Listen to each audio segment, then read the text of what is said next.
Good morning, everyone. Good afternoon, wherever you are. Thank you for joining us here. I am glad that we can do this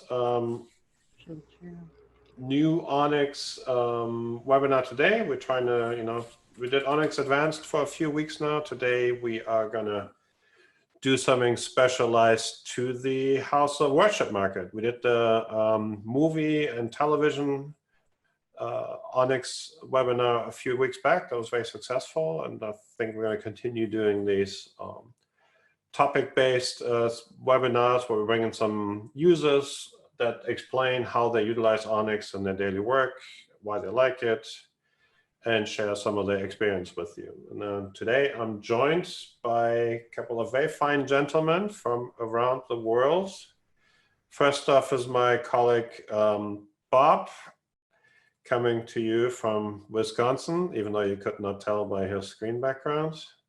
Good morning, Bob. Hey, how is everybody? Thanks for joining us today.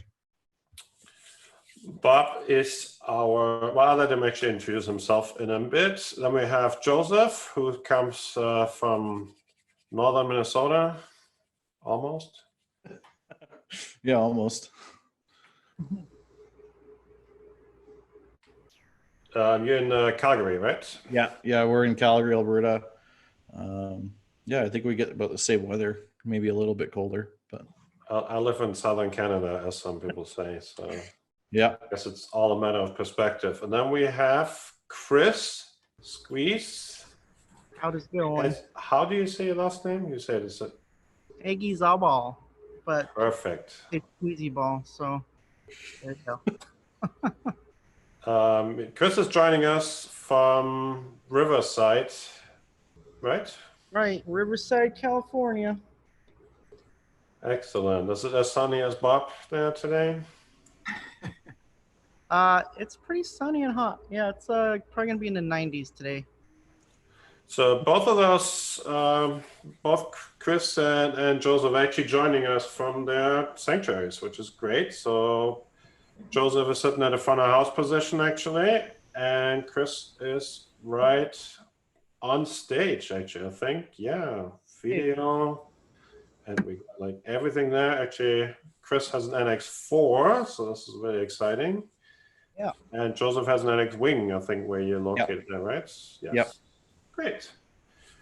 So today we're gonna talk about how ONYX is a great platform for this house of worship markets. Give you some ideas how it's utilized. Give you an idea a bit like about the product line, licensing, expansions, why it's maybe a great platform, especially if you work with a lot of volunteers. It's easy to train on. So, but we'll let Chris and Joseph speak about it themselves. So first, we're actually going to start with a quick introduction. Bob, you want to give it a go? Sure. So I'm Bob Mentley, for those of you who haven't seen me on a webinar or who I haven't had the opportunity to meet in person yet. And I am the vertical market manager here at Elation. And what that really means is I focus on providing support and any sort of communication, outreach, and training to specific key markets in our industry, being houses of worship. Thus, that's why I'm here today, as well as theaters and educational institutions as well. So I'm really here as a contact and a support member to the team. If anybody ever has any questions, hit me up on Facebook. I'm pretty easy to get a hold of. So happy to be here when you need me. Great, thanks, Bob. We've been having a lot of fun working together. So Bob's a really knowledgeable guy. He assists a lot of people with their specifications and technical questions. So he's a really great resource to have at Elation. And then Chris, you want to say hello and introduce yourself a little bit, talk about who you are, what do you do, what's your history in this like church market, and then maybe also a bit of your ONYX history, because you have quite a long one. We've known each other for a very long time. Oh yeah. I owe pretty much getting into the industry to Matthias. He's one of my first contacts in the industry. Oh boy. So I've been at Harvest for gosh, if you add the volunteer phase, over 16 years, I think now. So it's been a minute. I've been on staff for 10 years.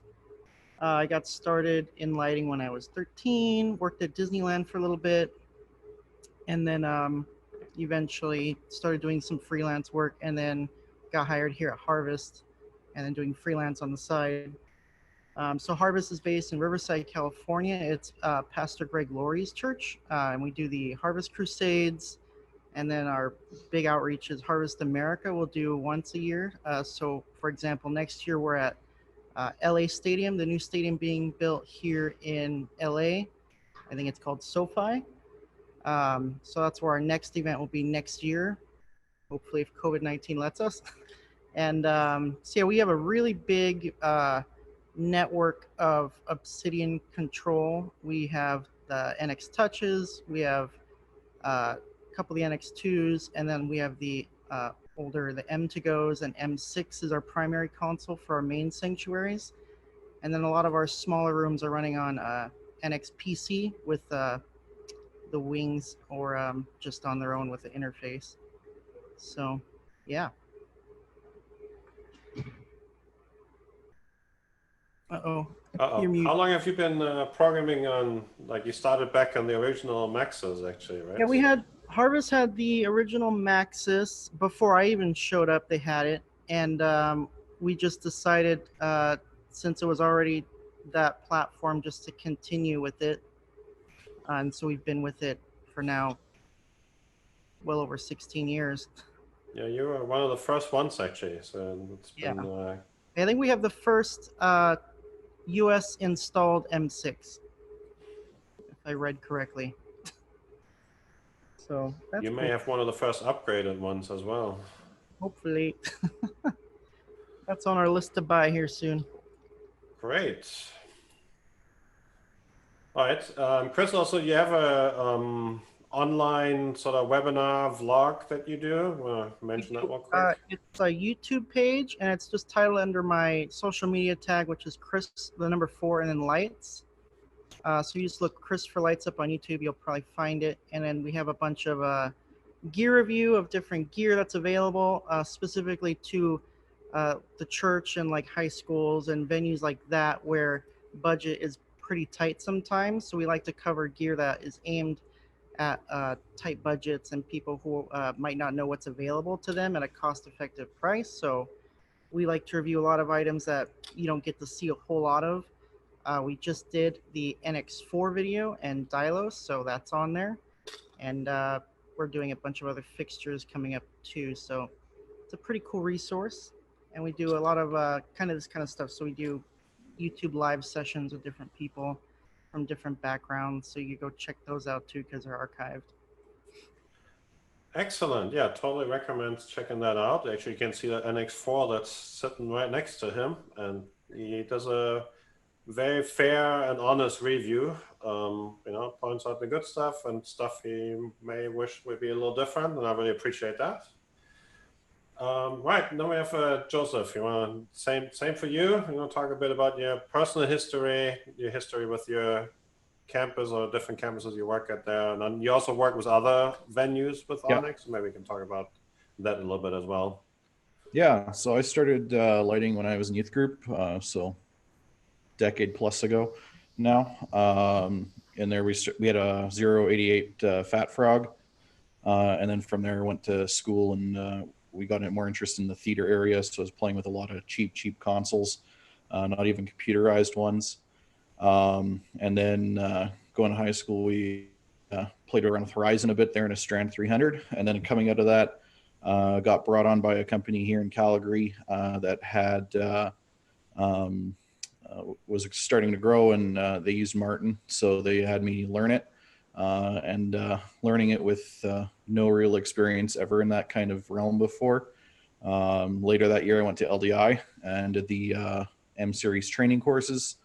So got a lot of bad habits out of my system on how to program, and got to know the system pretty well. Bringing it back, we installed it in quite a few churches, and they're still up today. We've installed it into some churches that have under 100 people, with some very basic lighting, in schools that have no budgets really, and the software really worked in that area, especially when it was partnered with the NTech dongles, which is now discontinued. But with the NX dongles, it's still really affordable to use that stuff. But now I work with 2 or 3 other churches still in Calgary. I also work with the Calgary Stampede, the Calgary Flames, our local NHL team, and then some other corporate clients, and I do training around the Calgary area. So Great. Yeah, you mentioned NTech, so yep, there you go. this one. Wonderful little dongles. So Okay. Well, thanks. I'm really glad you both of you could join us. It's really, you volunteer your time, and I really appreciate that. As you make quite the effort to actually go into your venues and try to showcase what you do and make this interesting. So first thing we're going to look at, actually, before I get into this, for people that haven't been part of any Zoom webinars, there's 2 different ways to communicate with us here. There's a chat. That's actually more like you can say hello to somebody you see, know is listening in. We tend to want you to use the Q&A section, because that allows us to reference these questions throughout the topic. And you find that in the bottom of your screen. So if you enter something there, we'll keep an eye on it. I'll, as a moderator here, try to, put these questions to one of our panelists here. I may answer 1 or 2 if it's something more technical. So when the chat, things just sort of race by, and then you cannot really see it anymore. The Q&A is actually really the system to use that. So don't be afraid to ask questions. That's what this is about. We're going to be talking here forever. So feel free to ask what you're interested in. If there's anything you'd like to know about, maybe a special, about the campuses that they're on or the gear they use, it's all possible. So yeah, Q&A sections on the bottom of your screen there. So first, we're going to talk about a little bit about the ONYX, different, like the licensing and the different hardware. So maybe Joseph, you want to start with that and talk about a little bit about it, because you have actually done different levels. You've done really the PC version all the way to consoles and wings. Yeah. So in Canada, our dollar is worth much less than what you guys have in the States. So our budgets are even smaller than what you guys have. So conversion doesn't help us on the price, but I've worked with quite a few churches who only have anywhere from 50 to 100 members, all the way to a few thousand. The churches are looking for something that they only need to buy once and that can then scale up, right? So when you're a church and your budget's and your board is saying, all right, you can buy 1 controller and this is your controller for the next 20 years. You don't want to buy something that's going to be scaled out as soon as your church grows past 300 people, because that's what happens so often with most churches that don't think that far ahead. So that's when I come in and help kind of assess their situation and what they're looking for. And I find ONYX that is often the correct solution, just because it's scalability and licensing. So you get, I think it's 4 universes of ArtNet and SACN for free off the bat. And then how many universes of DMX is it, Matthias? It's I think it's 2. Which one? Off the DMX software. How many universes do they get off the top as the free? It's just, is it just 4. The ArtNet? 4? Yeah. Yeah, 4, and then you can go into these NX DMX dongles. That's also still part of the 4 universe free area. You just basically that's how you get physical outputs if you want to use USB. Yeah. And then there's some guys who will use the DMX Kings or whatever for their pixel tubes and stuff, because they just don't, before Netron was there, that's what they were using. I know Experience Church in Calgary here, their entire system's just set up from a laptop with a Cat 5 to their DMX King, but I'm sure they will be buying a Netron pretty soon because I'm pushing it. So, but yeah, no, the scalability to go from a portable church and having just a Surface Pro and an M Touch to be able to have a small console that's under $1,000 here in Canada is just huge. Because if you look at and then being able to use that same software when you grow to 2,000 people and still be able to use the N Touch or NX Touch if that's what you want to use down the road is just huge because you don't have to retrain your volunteers. And if anybody knows who works at a church, training the volunteers on something new is just brutal after a while. So being able to only have to train them once and they can keep growing with the software as it evolves is just awesome. Great. Yeah. So yeah, it starts with the free version. As I said, you got 4 universes, sort of as a teaser or smaller systems. That pairs nicely with the NX DMX.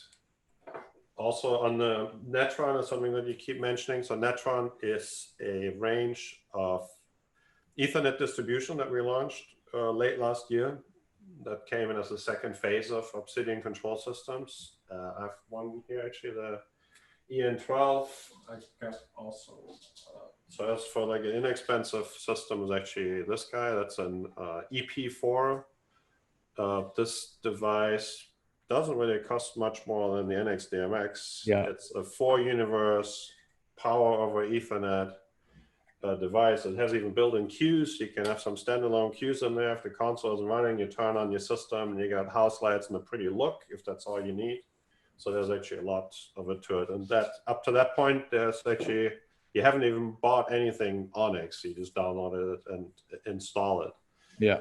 If you want to go into larger systems, obviously there's consoles. If the NX Wing would be the first entry into the console world, it gives you like a USB hardware. And then the NX2, which is identical to the NX Wing, but it has an embedded PC, the embedded operating system, and a built-in touchscreen. So it kind of a nice compact console, I think, especially for smaller rooms. It's like self-contained. There's no computer that people can mess up because you also, with your experience, is probably if there's a computer, somebody will do something to it. Yeah, they'll play Minesweeper and Solitaire during the services. So getting rid of that option is very nice to have. Yeah. And then NX4, which Chris has next to him now, and both NX2 and NX4 are 64 universe consoles. That is limited by the processing hardware in it. And then the last thing is that you can also go with a dongle. Actually, here. This tiny little device here. Where it is here.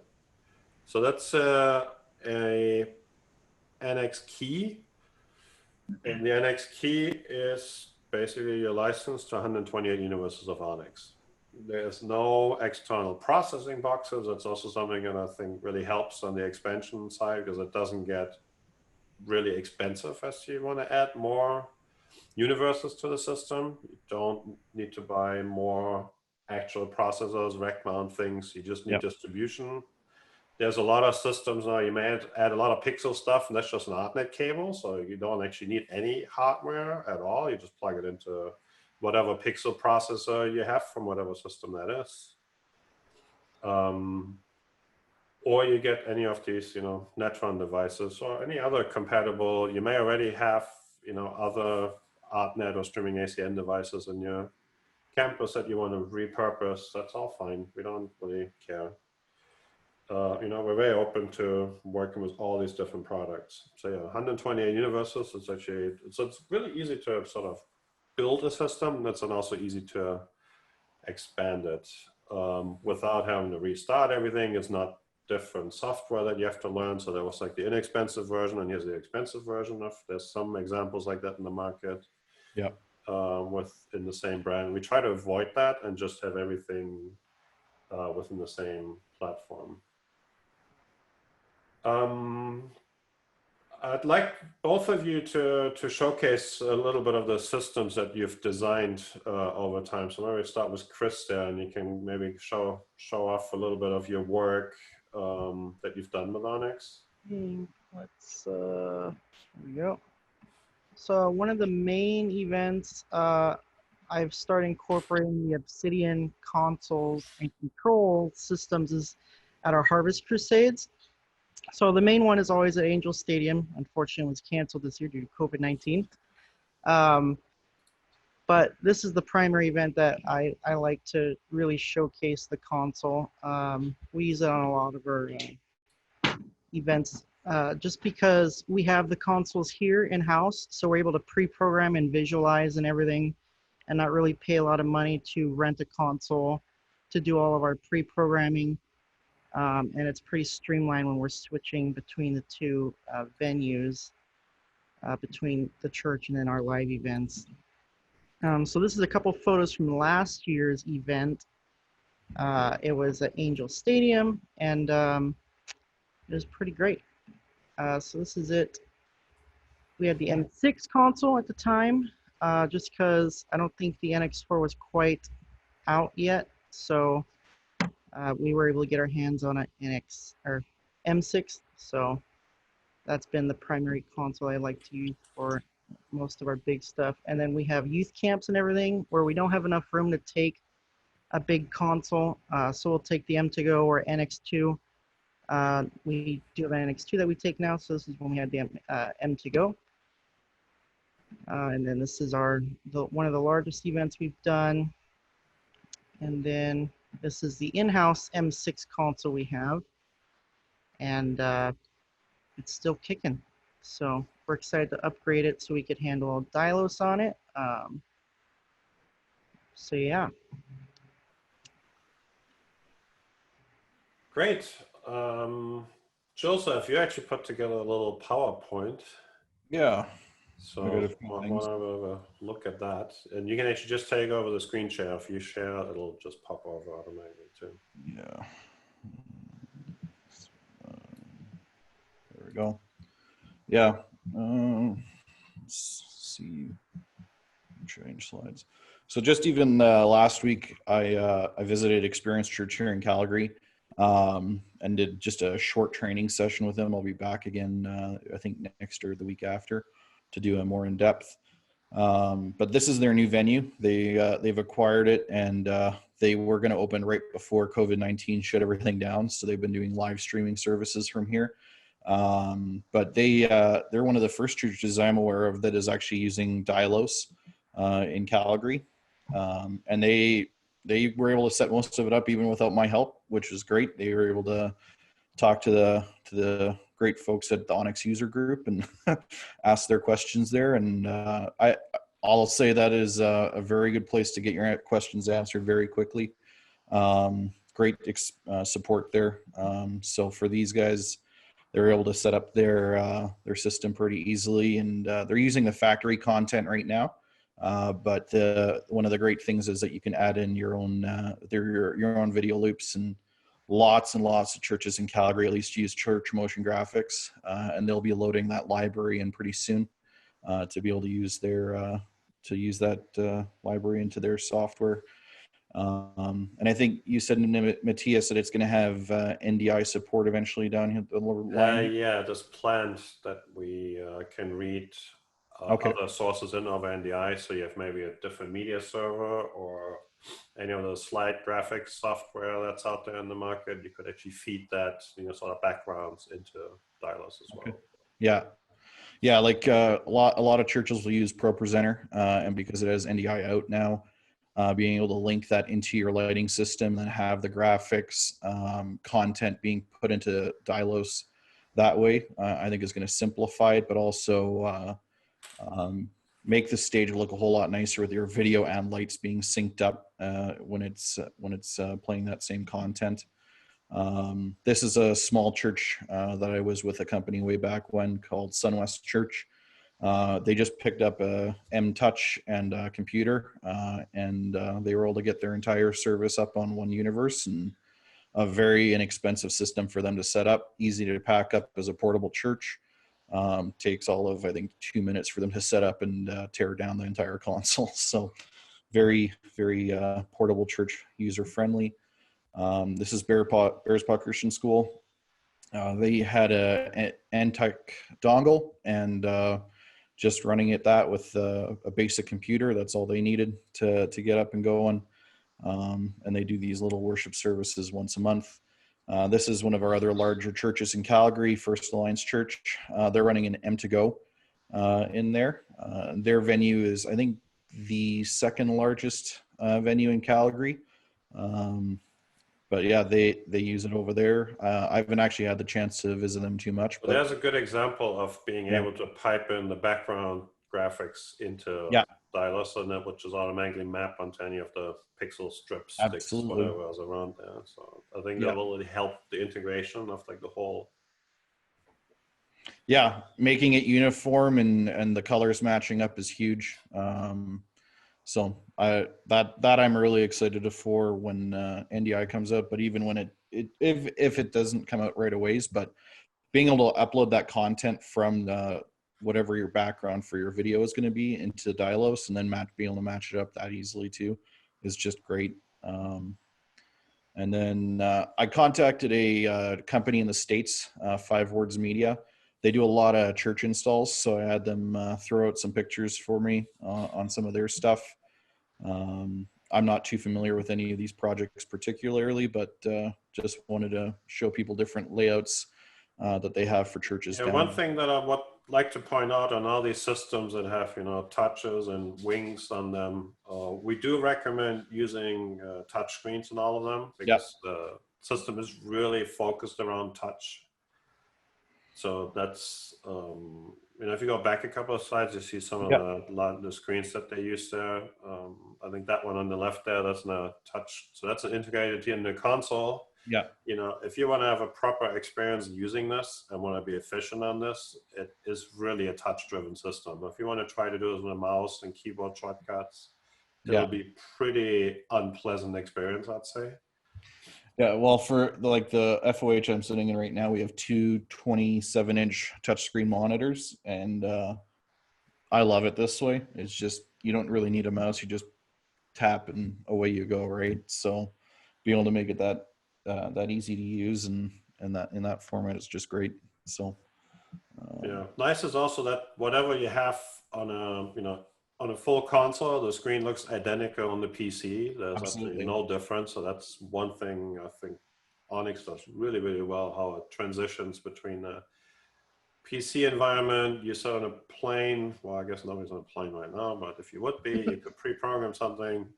I had a picture of me actually programming ONYX on a plane to Baker Lake, but then the event I couldn't make it to the event because the plane had issues and we had to do an emergency landing. But I was programming on a plane with ONYX on my Surface Pro, so that was a lot of fun. Yeah, some nice feedback here from Mikal here at 5 Words. Yeah. That's great. Yeah, and then I think... Yeah, we're going to talk about the volunteer friendliness a little bit later in the project. So this is the church I'm at right now, Foothills Alliance Church. This is the earlier setup we had. And then we've even brought the console down to the floor when we have our youth events. We do an event called Terminal Velocity where we shoot ping pong balls at each other with guns, and being able to give it to a volunteer and just say strobe and UV everything, and they're able to go around and with them and touch or NX touch and have a lot of fun with that. And then here's just some other shots of the services and what we do. Here's a 2D layout of what we have at the church here. We don't have a lot of movers, but we have a lot of conventionals.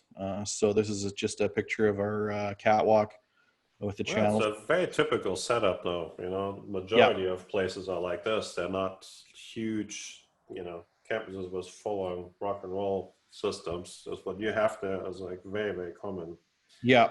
Like the LED strips are the newest lighting fixture I think we have in the whole thing. So, but yeah, no, we love them. So, but yeah, I think that was it. Unless you wanted me to share those layouts, or do we want to do that a bit later? Yeah, we get to that a little later. In both of your pictures, there was a bunch of pre-existing M-series parts in there, M2Go, Yes. M2PC. So something that a friend of mine mentioned on the Q&A here is that the M1 and M2Go were at the end of their like software support at this point, so there's no more future software updates. They just could not handle the newer technology that dialers requires and other things. It has just moved on, and some of the hardware is over 10 years old. They work perfectly well, and we continue to support the fixtures and so on for it. But unfortunately, software just is sort of can't, like, there's actually the processing can't really handle it. They're like dual core Pentium M's. They're like totally outdated at this point.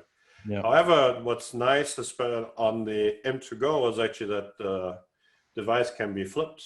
There's actually a two-way power button on there. A lot of people may not be aware of that. So if you own an M2Go and you want to move on and utilize any of the newer stuff, you can actually run it as a USB wing on a, let's say, all-in-one PC. You can get like $1,000 all-in-one PC at Best Buy or whatever you have in your areas. So there's some really nice systems like that.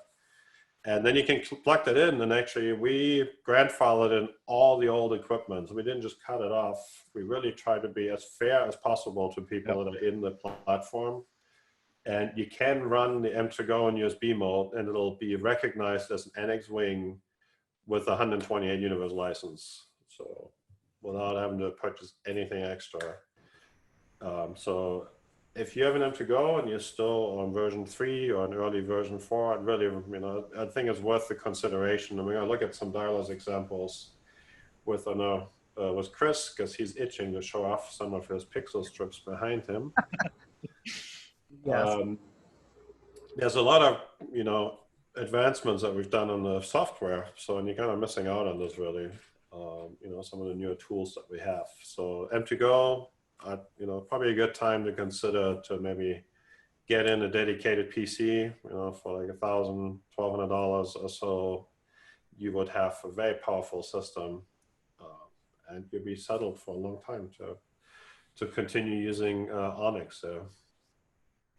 Yes. Yes. So thanks for those examples. That's really helpful to see where you utilized it. Let's talk a little bit about integration of ONYX with other systems. So you're often not the only technical system that has to drive something. You have house lighting, you may have some room control, and you sort of Crestron, AMX, and other automation. I actually recently got an inquiry on automating with QC, because they've been getting into the automation game. So maybe give some, I don't know if both of you have some experience in automating things. So like, we've done some manager things. So that's a plugin, that's an ONYX to create custom web panels. So Chris, do you have any experience with that? Yeah, we have the ETC sensor racks and control stations. So we're constantly having to integrate with those items. And it's pretty easy with ONYX. Really don't have to set anything up. It just auto senses a lot of the nodes and stuff. So essentially we just make a look, and a lot of that stuff will capture, and we'll assign it to a preset panel. I don't really use ACN for that then, I guess, with the ETC system? Yeah, so we use ACN for all that. And it's really good at syncing. We've never really had any issues with any kind of droppage or freezing or anything like that. We'll have, in one of our venues in Orange County, California, we've got a bunch of button stations around the room, and we're able to lock it off through the console or through the button stations. So it's really intuitive with house lighting in that regard. Eventually, we're going to upgrade this building's house lighting to LED. So it's going to be even more interesting to configure the two of them with presets and colors and everything. So excited to dive into that. I don't use too much of the manager. I used to on the Maxis, just for like, I think it was a Maxis manager back then or something like that. We would just have it like on a time delay where these times during the week, the house lights would come on and then they would turn off. We don't really use that anymore just because our house lights are getting so old. So, but yeah, that's kind of my extent with integrating with those systems. All right. I got the perfect house light. Here it is for you. Fuse pendant. We are looking at those. That's good. Yeah. That's actually a great fixture for that market. I just, this morning, I got the first install pictures of a pretty large install. It was like 60 fixtures. So it looks great. Wow. Yeah. Yeah, so if you have an ACN system, it integrates actually quite easily because often the prioritization stuff is all done on the house lighting system. So if you have like ETC system there, that's usually the ETC person will, or the integrator there will set it all up and configure it. So if a certain button is pushed, the house lighting system wins, and that works pretty easy. The manager portion that you mentioned there, you can utilize that to, you can have, it's like a real architectural controller at that point. You have conditions. You can say, hey, you may run some outdoor lighting, some hall lighting, some exterior building lighting from your console. You could control that based on sunrise and sunset times. You could make sure that your room always has 20% house lights on every day from 8 a.m. to 6 p.m. So if anybody stumbles in there, there's something on. So that's possible, especially with LED. That's really doable. And you can use the manager also to integrate with systems like Crestron or AMX or any other home not home, but like room or building automation system, because it can receive UDP, Telnet, RS-232, old school, 485. There's like lots of ways to communicate with it. And there's some scripts you can send out, and that can trigger basically any sort of queue list. That'll make it easy maybe for a day where you don't have a lighting person on staff. You might just want your pastor to push a button and do something, whatever it is at that day.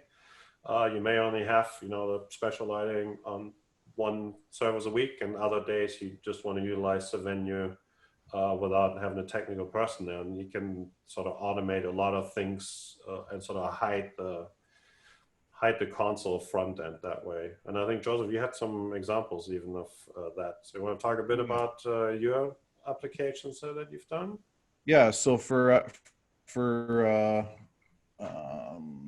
some churches here that during the week or don't even have full-time technicians on staff, we've been able to install some iPads and some computer panels where we use MX Manager. Or is it NX or MX Manager now? I can't remember. ONYX Manager. There we go. Right? Yes. Correct me. One of those. Yeah, one of them.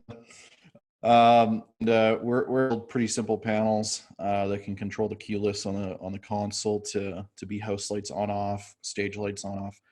So often the pastors want to rehearse the sermons, and there might be an event or something on where they can't afford to hire a technician to come in for a few hours or whatever. The panels have become really helpful. Just being able to press a button on the wall saying, all right, house lights on, stage lights on, and there you go. You don't have to have a technician on site to do that. Even remote triggering for some events we've done, people were pretty concerned that they were not going to be able to get the lighting that they wanted for the service up exactly that way. So we actually programmed a whole sequence starting, I think the event was going to start at 6. We programmed the whole show to automatically run off MX Manager with no technician on site. And they just had to make sure they had to hit their time marks and everything was fine. But yeah, the button panels are great that we've installed through a few buildings, making it very easy for house lighting control, stage lighting control, and we've even thrown some ballyhoo crazy buttons on there if the guys for some reason want a ballyhoo kind of look for a service for a moment or something. So I think in this PowerPoint I have. Yeah, you had a couple of pictures earlier on that. Yeah. So you do virtual panels, so there's your touch screen, so you have actual hardware that you sign. So this is just a really bad example of one. I couldn't get a screenshot of one that I had done for a church. But it can be as simple as this, right? And you can throw a background in there, church logo, whatever you want to do. And there you go. Right. So, for these churches to be able to just, even on a web link, be able to log in that way, or have it on a computer with just a web link and control it, the lighting system from a panel or iPad, whatever.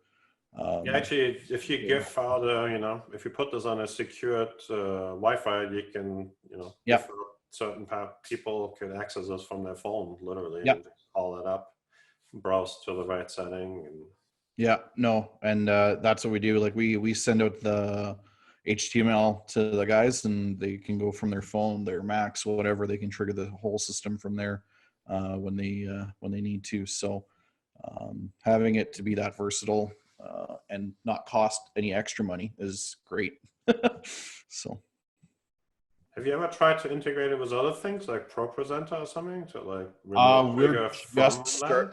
We're just starting to get into that. The lighting module, which ProPresenter 7 now doesn't have, but ProPresenter 6 had, was quite expensive. But there's 2 churches who are going to be upgrading to ProPresenter 7, which include those modules. So we'll be trying some of the stuff with that, and along with the Stream Deck Elgatos that they have out now. The guys are really loving those to integrate with those, because sometimes you have your sound tech, your lighting tech, and your video tech is all one person in a church service.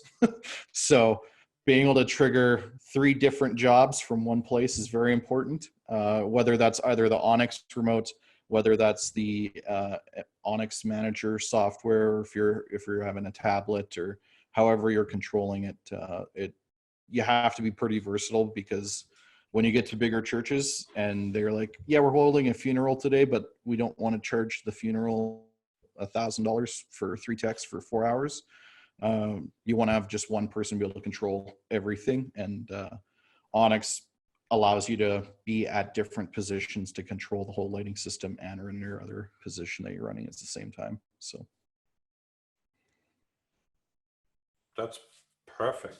That's actually really, it's good examples that you have there, because ONYX does, the manager part's probably a bit underutilized, I must say. It's kind of like the hidden gem under the hood. There's a lot of fun things you can do in script. Oh yeah. I found some new stuff when I was playing that with that sheet last night. So I was like, oh, I got to try that. So. Yeah, you can have pictures, you can like place buttons on pictures. You can change the picture when the button is pushed, so the room's on or off. So it's like really, you can sort of dumb it down a lot.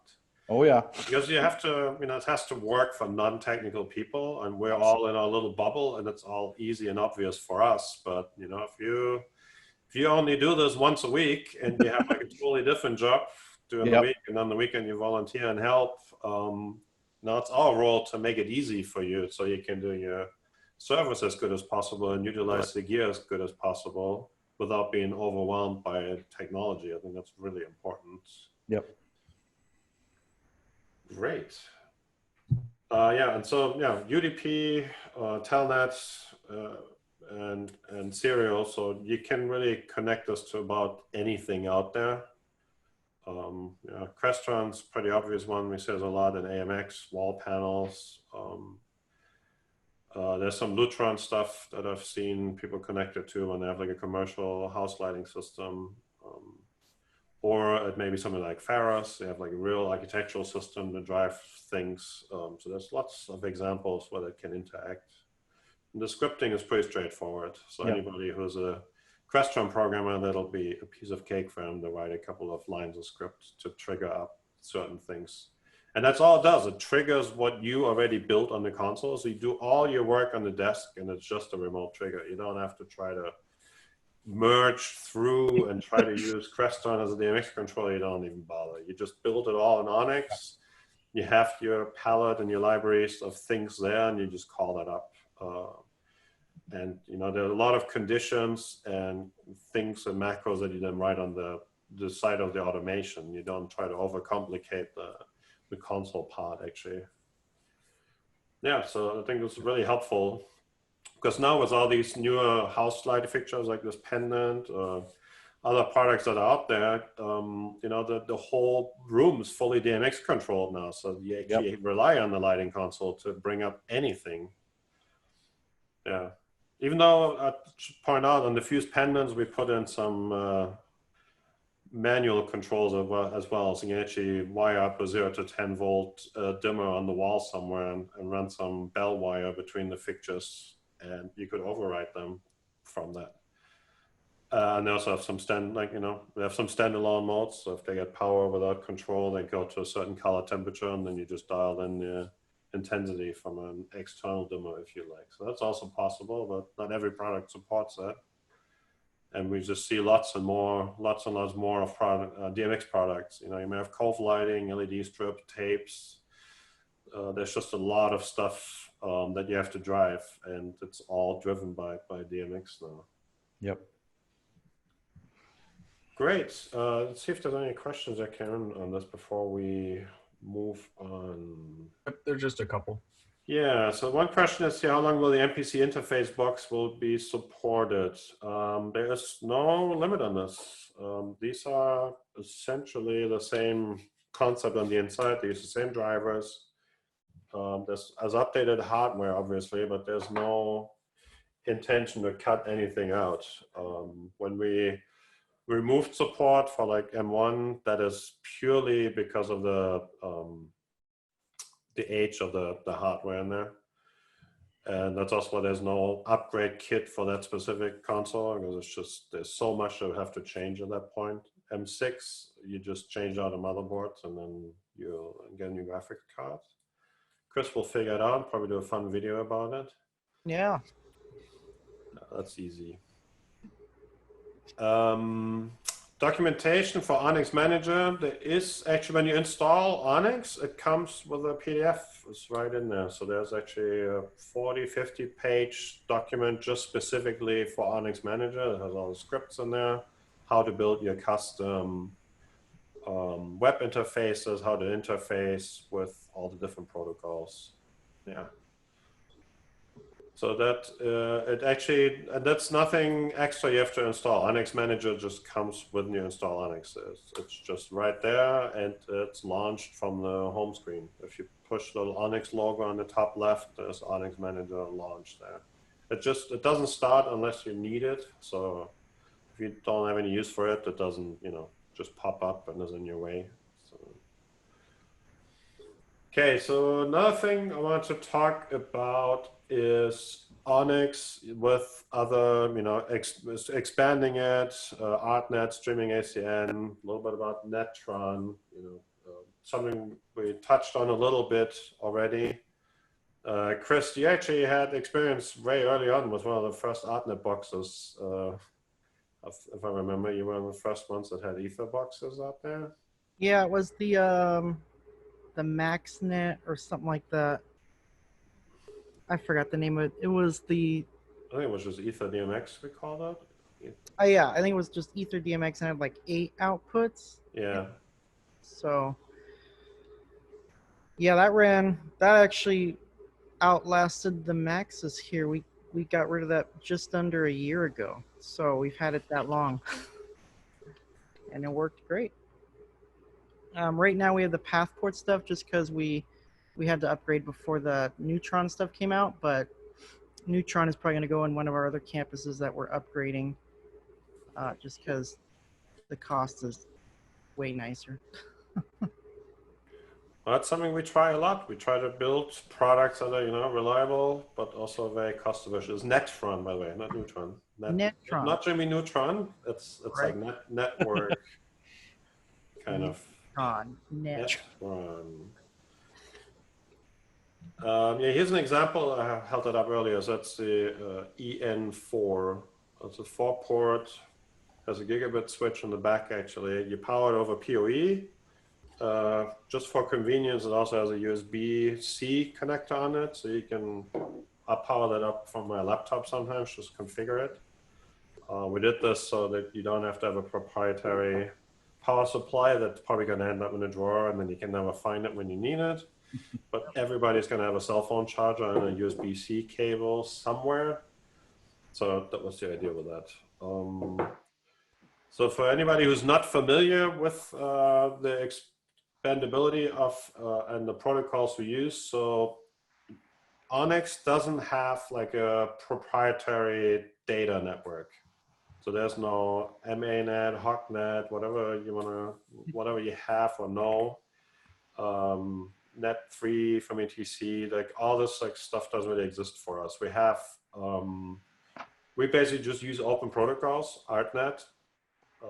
Now actually is up to ArtNet 4 what we support, including RDM over ArtNet, and then streaming ACN E1.31, which I find ACN actually a bit nicer to configure. It's not so harsh on the network.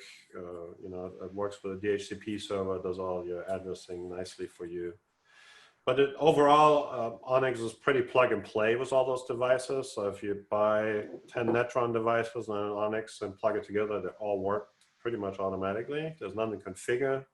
You just have to tell it the universe number you want. So you go into any menu, and you actually do it right from the console and just say, I want 11, 12, 5, and 6.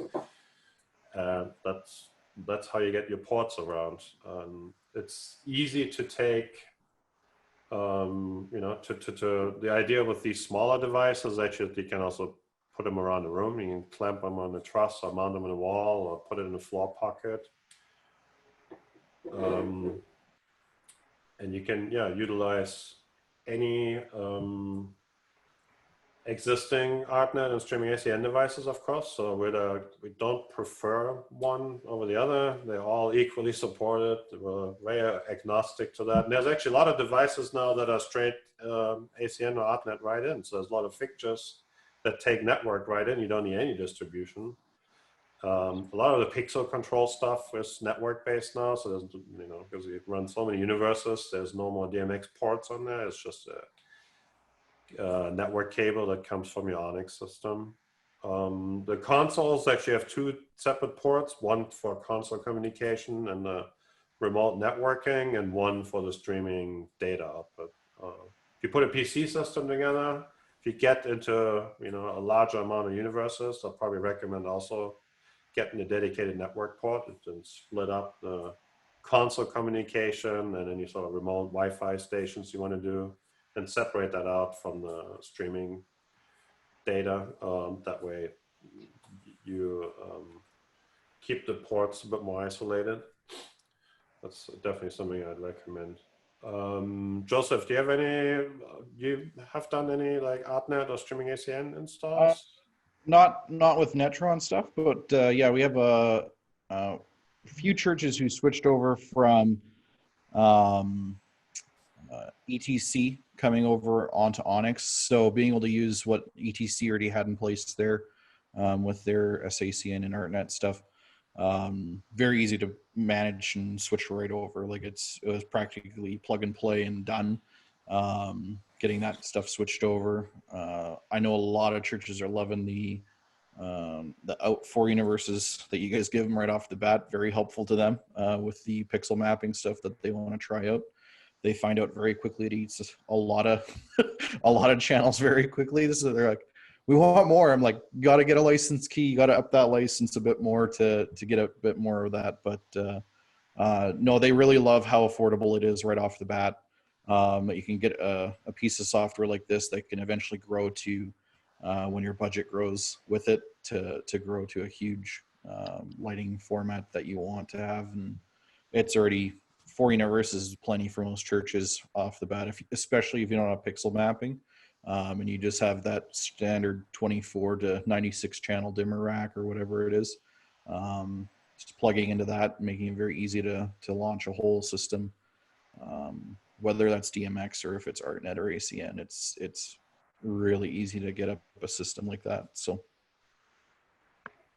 would all of you agree that we're going to see a trend of more Ethernet-based distribution going forward and much less? Yeah, DNS? I think so, for sure. It's just way cheaper. Like the communication is so much better. The RDM built into it, where you can address and you can look at what your fixtures core temperature is, even is crazy. The fact that you can do stuff like that now never would have thought we could be able to do something like that 5-10 years ago. So Yeah. Do you think? Go ahead. Oh, well, I think there's a change in the industry. Fixtures are requiring more channels. You can't just run a single DMX cable and run 500 lights anymore, like you used to be able to. DMX cable is more expensive, per foot. So when you're doing an install, Cat 5 is cheaper. And the other thing too is a lot of electricians who are typically the ones doing the physical installation don't know what DMX is. They can understand a network, setting up a standard network. They can do that. They do it all the time. So that's the other thing too, is it's going to save on labor because you're not having to explain to an install electrician what DMX is and how to follow the protocol properly and all of that. So that's another thing as well that I've been seeing when installing systems is Ethernet, and it's future-proof a little bit more, Oh yeah. Cat 5's been around for a long time. So Chris, do you utilize any, like you say, a Pathport there, other campuses to use network-based lines to distribute? All of our consoles communicate to the system through Ethernet. So only very few, maybe the youth rooms use actual copper DMX. So, yeah, like this room, we're going into just a switcher, and the switcher is distributing it to the strips. So, and then out of the switcher, we'll go into the node to get physical DMX to the lighting rig. So we're using a lot of that, and as we upgrade, we're converting more and more to Ethernet just because, again, it's easier for us to pull Cat 5 and tell electricians, like Bob said, to just there's a flat rate to crimp a Cat 5 connector. If you spec it out and install, there's a price. If you show up with an XLR connector and say you got to solder this thing on there, you're just going to pay a lot for every home run you do. That's right. So, yeah. Be nicer. Do you see Ethernet being, this is going to go into like a central room and then there's still DMX, or do you think you rather go with like smaller boxes like this and distribute it around the room? I really like the idea of if I need, physical output somewhere, like if I'm just putting like an LED fixture to uplight a scenery item, I just pop one of those Netron boxes on stage and I'm good, rather than having to worry about making sure I do have Ethernet pulled to that spot. I can just run a cable real quick and then I have physical DMX output for like LED uplights or something like that. So that's a really nice part about the smaller Netron boxes and nodes and all that. Yeah, Joseph, what do you think? You're going to see more like rec rooms with still DMX going everywhere, or more like decentralized? Yeah, no, I think DMX and what's that other cable? Fiber, because at the fiber ends you can just put a distro at the end with Cat 5. Cat 5 is future proofing for I think quite a while. Every new church that I'm consulting with right now, I'm just like it is so much cheaper just to run Cat 5 to every single point you think you could possibly need an output, and then just run the cable at least, even if you're not going to buy all the boxes. But say you need a box at the front and then you want one at the back later, you can just move the boxes. You don't have to drag a cable across because the cable's there. You just plug it in and there you go, right? If you have everything hooked up to a DMX splitter or a Cat 5 splitter or router, whatever you want to call it, being able to just drop a whole world of a universe at one end of the sanctuary to the other end without having to run any cable because it's already there and you just plug and play is so much easier than trying to, now we got to go find the 100-foot cable and we got to go find the 75-foot DMX cable and convert it down to it. Just there's no point in doing it anymore. I like Ethernet because it's just so like versatile that you can just find all this information in there and send the DMX and then keep linking and linking and linking, and it just way fewer limitations. You don't have to worry about terminating. You don't have to is there a electrical pulse causing something because the shielding isn't right all the time. It just Ethernet's so much easier, I think, in my opinion, to use. DMX is going to be here for a little while longer, as long as you guys keep adding it to the fixtures. But I'd love to eventually see just Cat5 connected fixtures, and that's it. I guess it depends a little bit on the size too. You had some examples of like a little breakout church, you know, little cart with a, you know, NX Yep. touch on there. That it maybe not needed. You just Yep. build like a nice snake, and it just has a DMX wire in there. Yep. Well, and that's exactly the thing, right? So like a portable church is right now you have the 5-pin DMX on the NX touch. And for them, what they're going to do is they're going to take a 50-foot DMX to their first fixture and then link as much as they can. But you guys all know that eventually that link can only go so far. So before the signal starts dropping out, and then you have to move to something else or get boosters or run multiple universes or splitters. We do make some very boring DMX splitters too. There's still a need for that. And that's what it's there for, right? So, but actually, yeah, I would never, to be honest, I would never run DMX straight into a desk, because you risk actually any sort of issue could blow your DMX chip.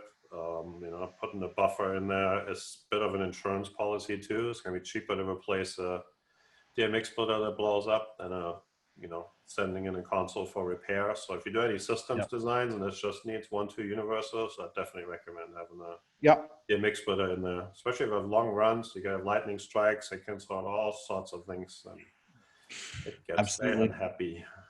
Yep. No, for sure. But yeah, like the newer churches installs and even consulting with a new larger venue that's coming into Calgary.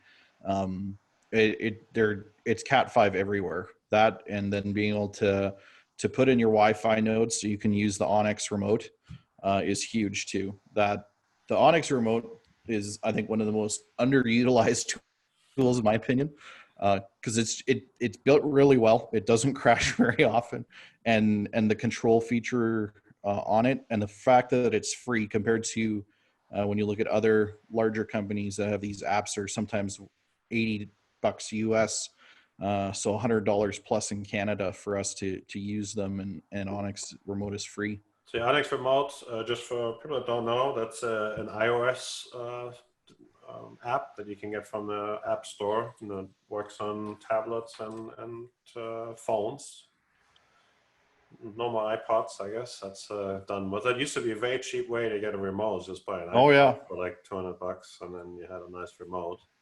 But I will say it's interesting that ONYX itself is PC based, and yet you're only allowing the app to be. I had that comment the other day. They were like, "What do you mean it's iOS? Isn't ONYX like web Windows only?" I'm like, "Yep." And they're like, "But why?" I'm like, Here comes the question: is there plans for a dedicated Android app? Well, then people are like, "Well, you guys were able to get it working for the app. Why can't you make a ONYX Mac based too?" I'm like, I'm not gonna get into that. Yeah, no, there will be no Mac support. We can nip that right. That's not happening. I've never said that to anybody, and they're like, "We wanted." I'm like, "Nope, not gonna happen." So, we're gonna rethink the remote stuff eventually. I think nowadays the app stuff is like the newer apps that I see being built is actually, they're almost like wrappers around an HTML5 base.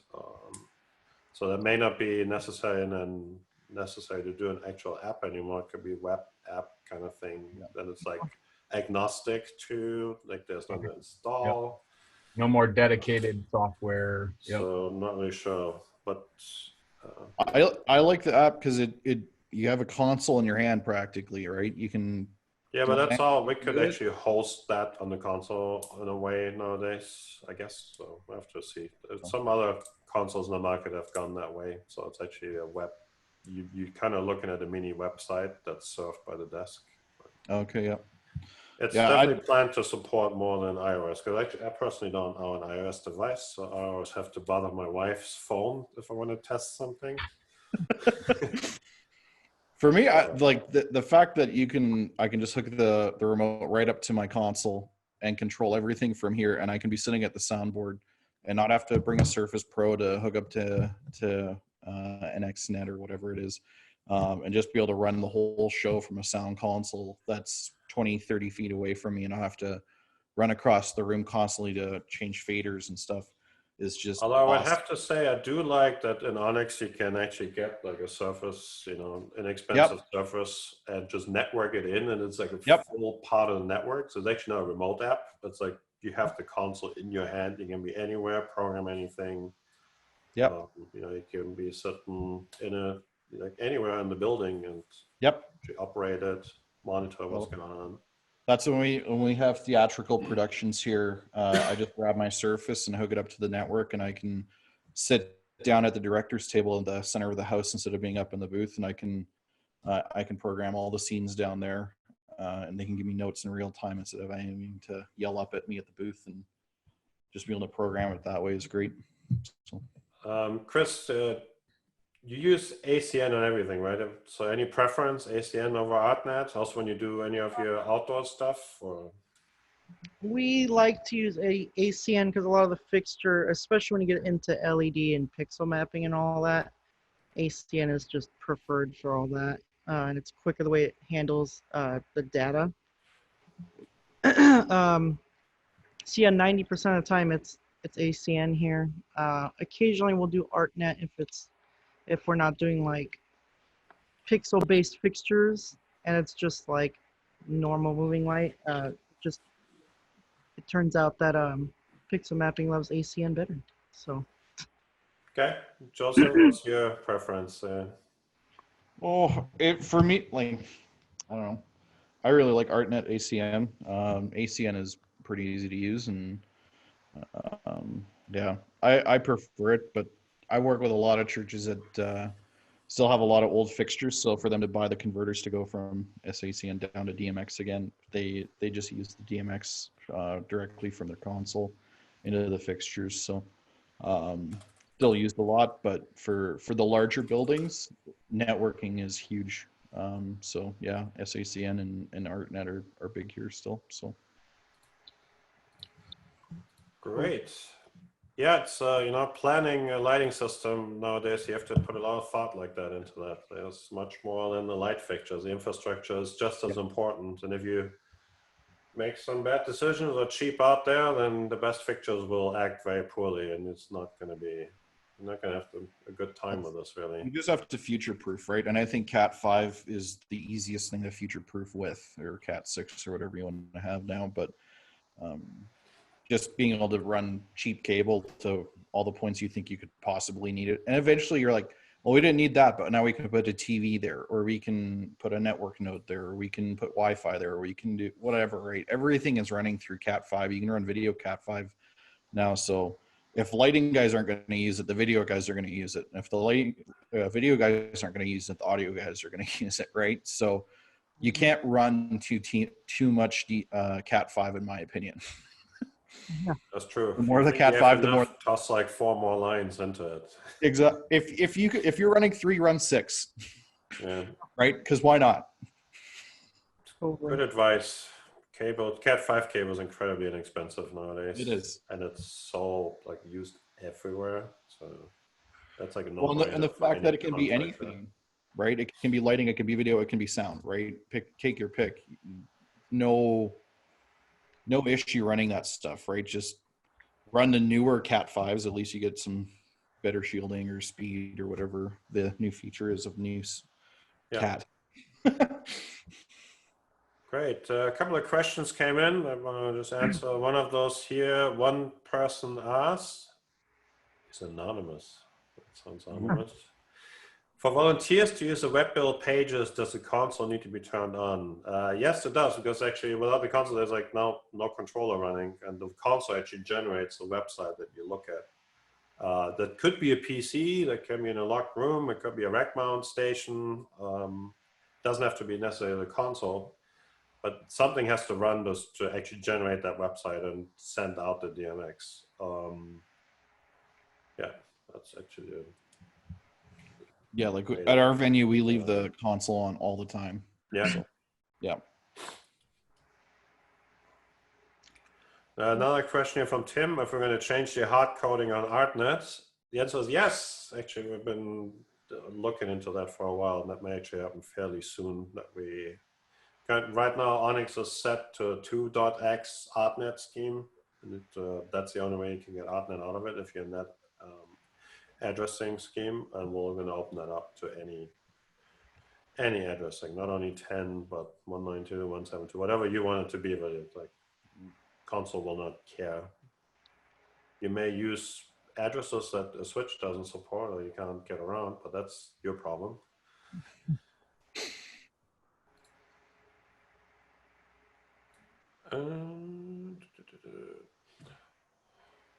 All right. One thing that is something I have a lot of discussions with customers, and that's not only true for the house of worship market, is sort of finding a good relation of how much do you spend on your control system versus how much you spend on your lighting system. And I think there's a tendency to overspend on control often because it's shiny. And so maybe you can get some feedback on that. Maybe start with Chris. You've put a lot of rooms together and you advise a lot of people on what to put in. So Yeah, actually, this week I just started a project with someone, and their budget was $20,000, for instance. And so we spec'd a NX2, and a lighting rig, of fixtures, and all of a sudden the budget got cut down to 16,000. So we were able to put them right back in budget and really not lose any power of control by just giving them an NX Touch, and they already have a computer running on, and they're able to do the 128 out potentially if they wanted to universe wise. So really that's a huge cost savings right there, and they didn't really lose any control. They just they lost their surface, but they still have a surface and just as much control, which is nice. So that's really why I spec a lot of Obsidian items for different installs or gigs. It's because if you have a budget, you can get a really nice surface and have all your playbacks and stuff, which is great for playback or busking. Or if you're just a church and you don't necessarily need that, you can get the smaller NX Touch or NX2 instead of like an NX4, and really you don't lose any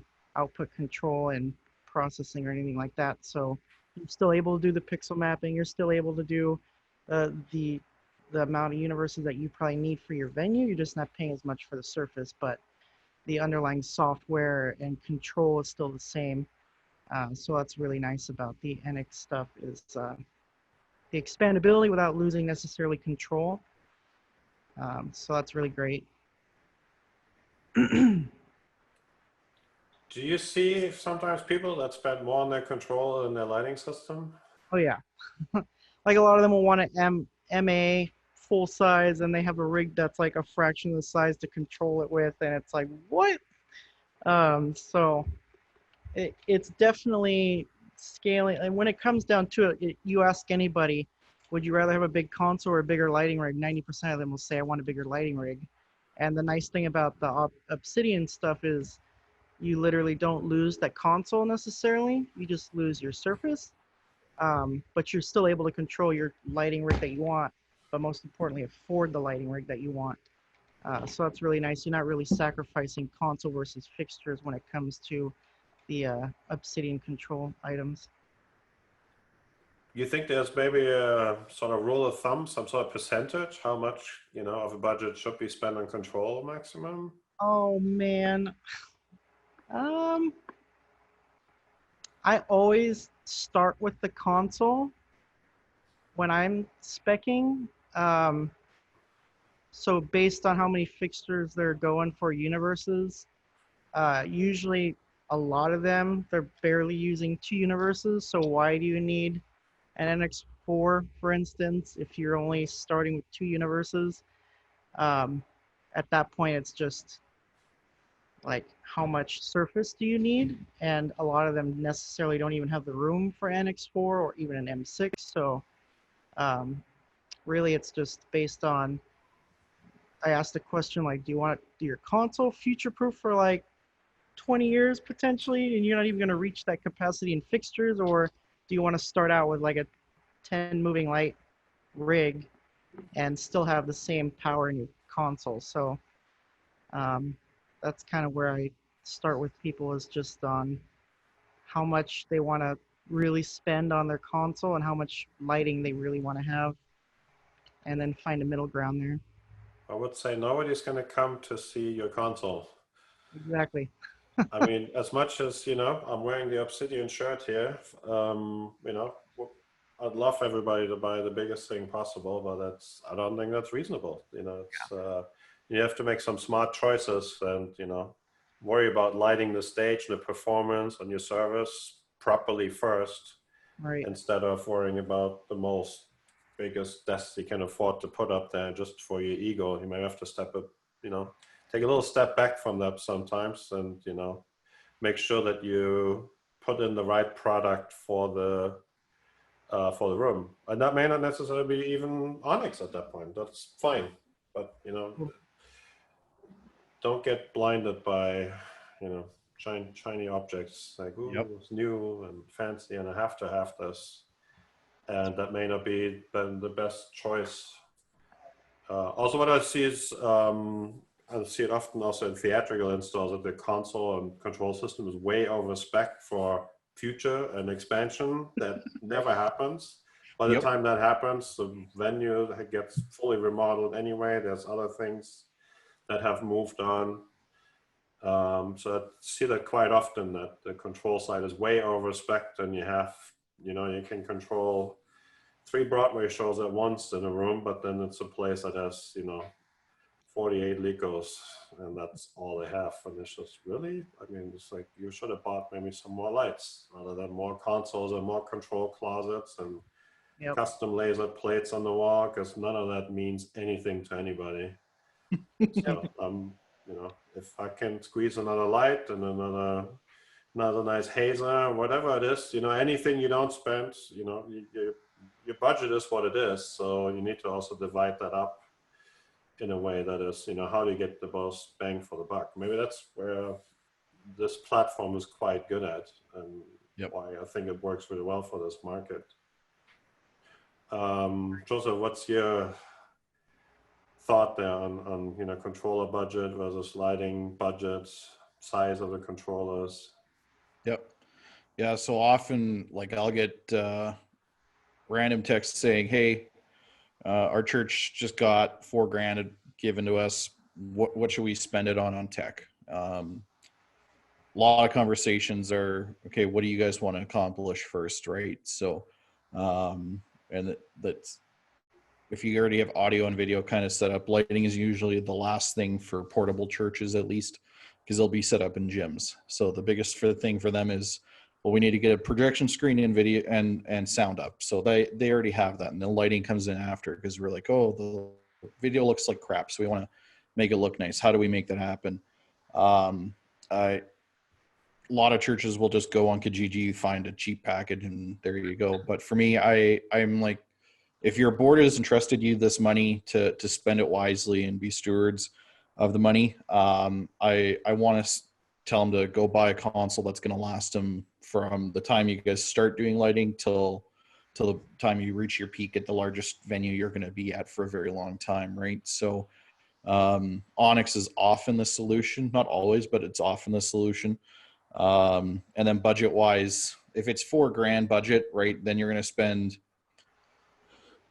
here in Canada, probably $1,200 on a PC that you want to make sure that's going to last quite a while. You don't want to get a crappy PC, because you want to make sure it's going to last. And then getting a getting a NX dongle, or an NX dongle, or an NX touch, and just using that and being able to pack up and go really easily is just really great for them. So I often, it's either the NX dongle or the NX touch is the first thing that they're going to be buying. with a touchscreen laptop or a touchscreen PC all in one, and get them set up on that. And then we're buying some tree stands with some dimmer packs and some front lights, right? But then you have larger churches who have been just given $50,000. And they're like, we want to upgrade from what we've had for Fat Frog for the past 20 years, and we want to go to something that can handle pixel mapping and do all this stuff. And they send me pictures of Chris's churches in the States and the Harvest churches and all these. They're like, we want this. How do we get this? I'm like, that's a lot of money. What part of that do you want, right? Do you want the controller? Do you want the lights? What part of that do you want, right? So often ONYX is still the solution for the controller, but then the lighting is, okay, do you guys want to buy the NX4 right off the bat, or is the NX Wing with some touch screens the correct solution for you guys, right? So out of the $20,000 or $40,000, we're spending $2 to $4 probably on the controller and the rest on lighting, right? So, and then networking on top of that, putting the Cat5 everywhere and future-proofing that versus, because we know the console's future-proofed. If you guys want a bigger console, just drop a bigger console in there. You don't have to worry about getting different nodes versus some other consoles that you have to get. But for ONYX, it's great because once you get a license key, you can 128 universes, and I think it's expandable to 255. If I'm 128 is max at the moment. Okay. Yeah. Okay. And then going from there,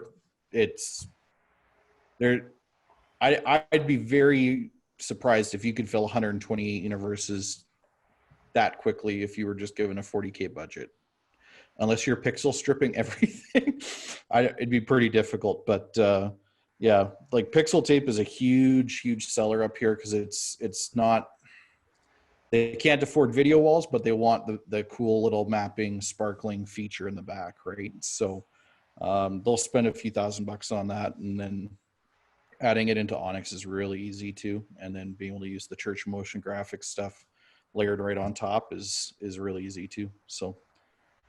But yeah, we're usually spending 10 to 20% on controller, sometimes less than that, depending on the budget size. But that means controller and the networking on that. So, okay, I think you also always have to keep in mind, no matter what system what brand or range of controllers you pick from any company, like what's going to cost me to get more universes when I expand. Yep. Because there's some systems where it can cost you as much as a whole console to add 8 more universes to a system. Yeah. Yeah. So you really have to keep that in mind. Like, how expensive is it to get more DMX processing into my venue? Because you may say, oh, I got $25,000 more dollars. Let's do something. You're like, oh yeah, no, I need $12,000 to buy some rack mount box to actually utilize my. To actually get more control because I'm maxed out on my 4 universes I had already.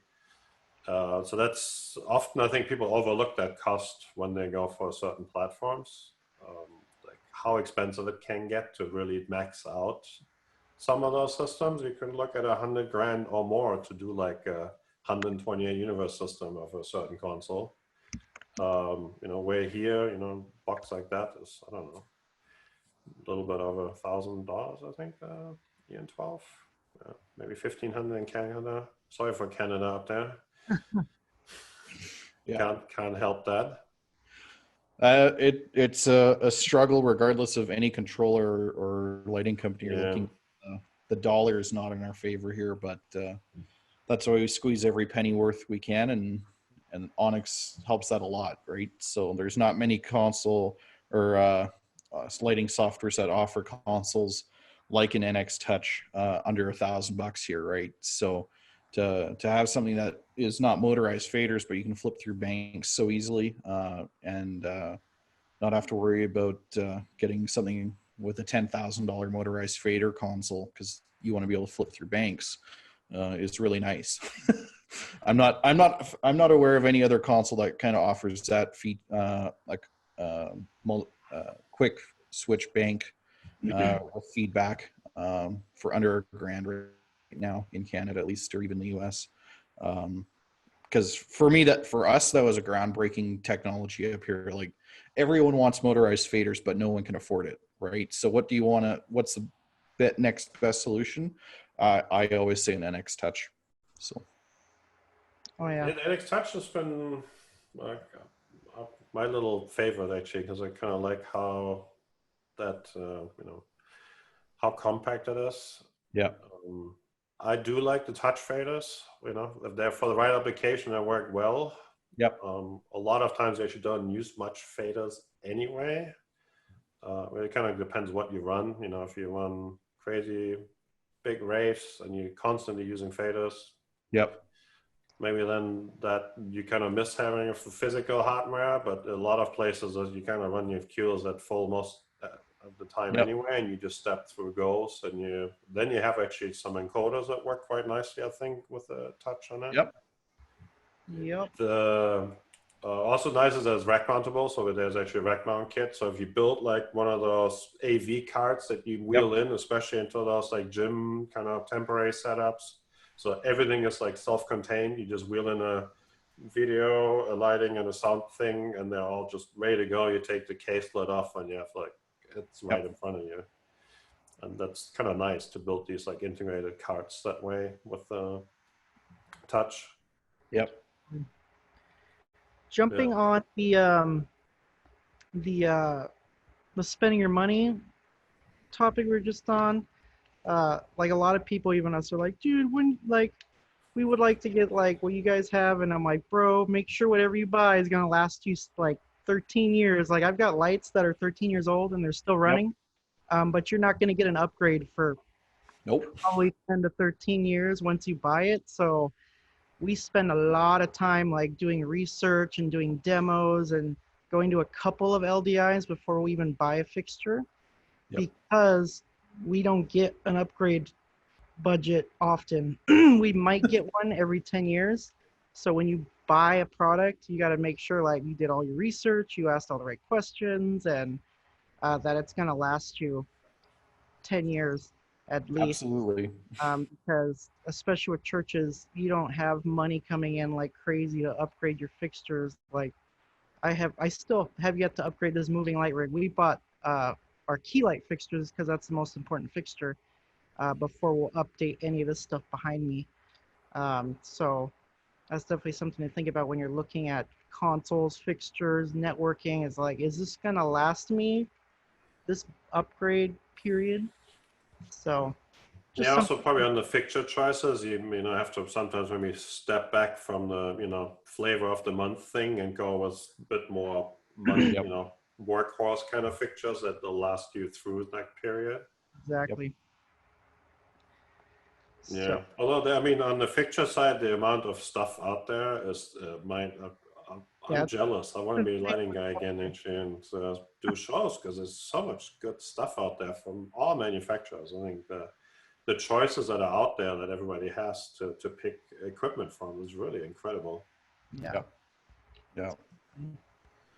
No, I totally agree with. I know what you have hanging there, Chris. It's quite amazing. It still works.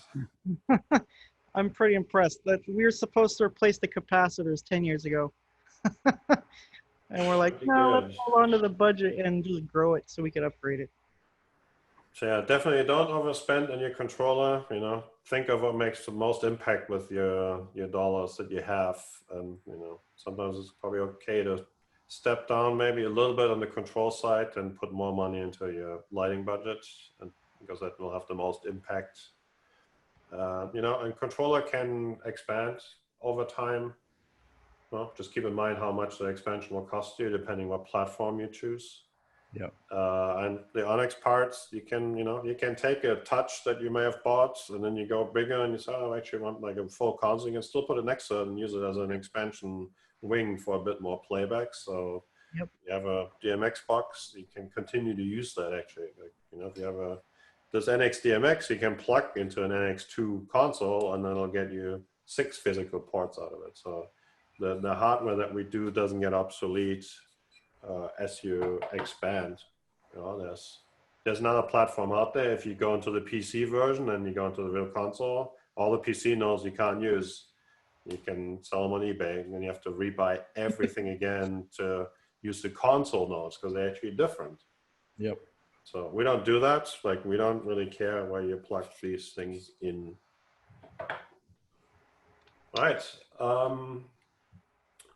Both of you program for different kind of applications. You program ONYX for yourself, and you also program it for volunteer setups, which I think is quite different. You know, if it's, you lay out a show that you run yourself, very, very different than one that, you know, has to be run by someone who's maybe not really a lighting guy.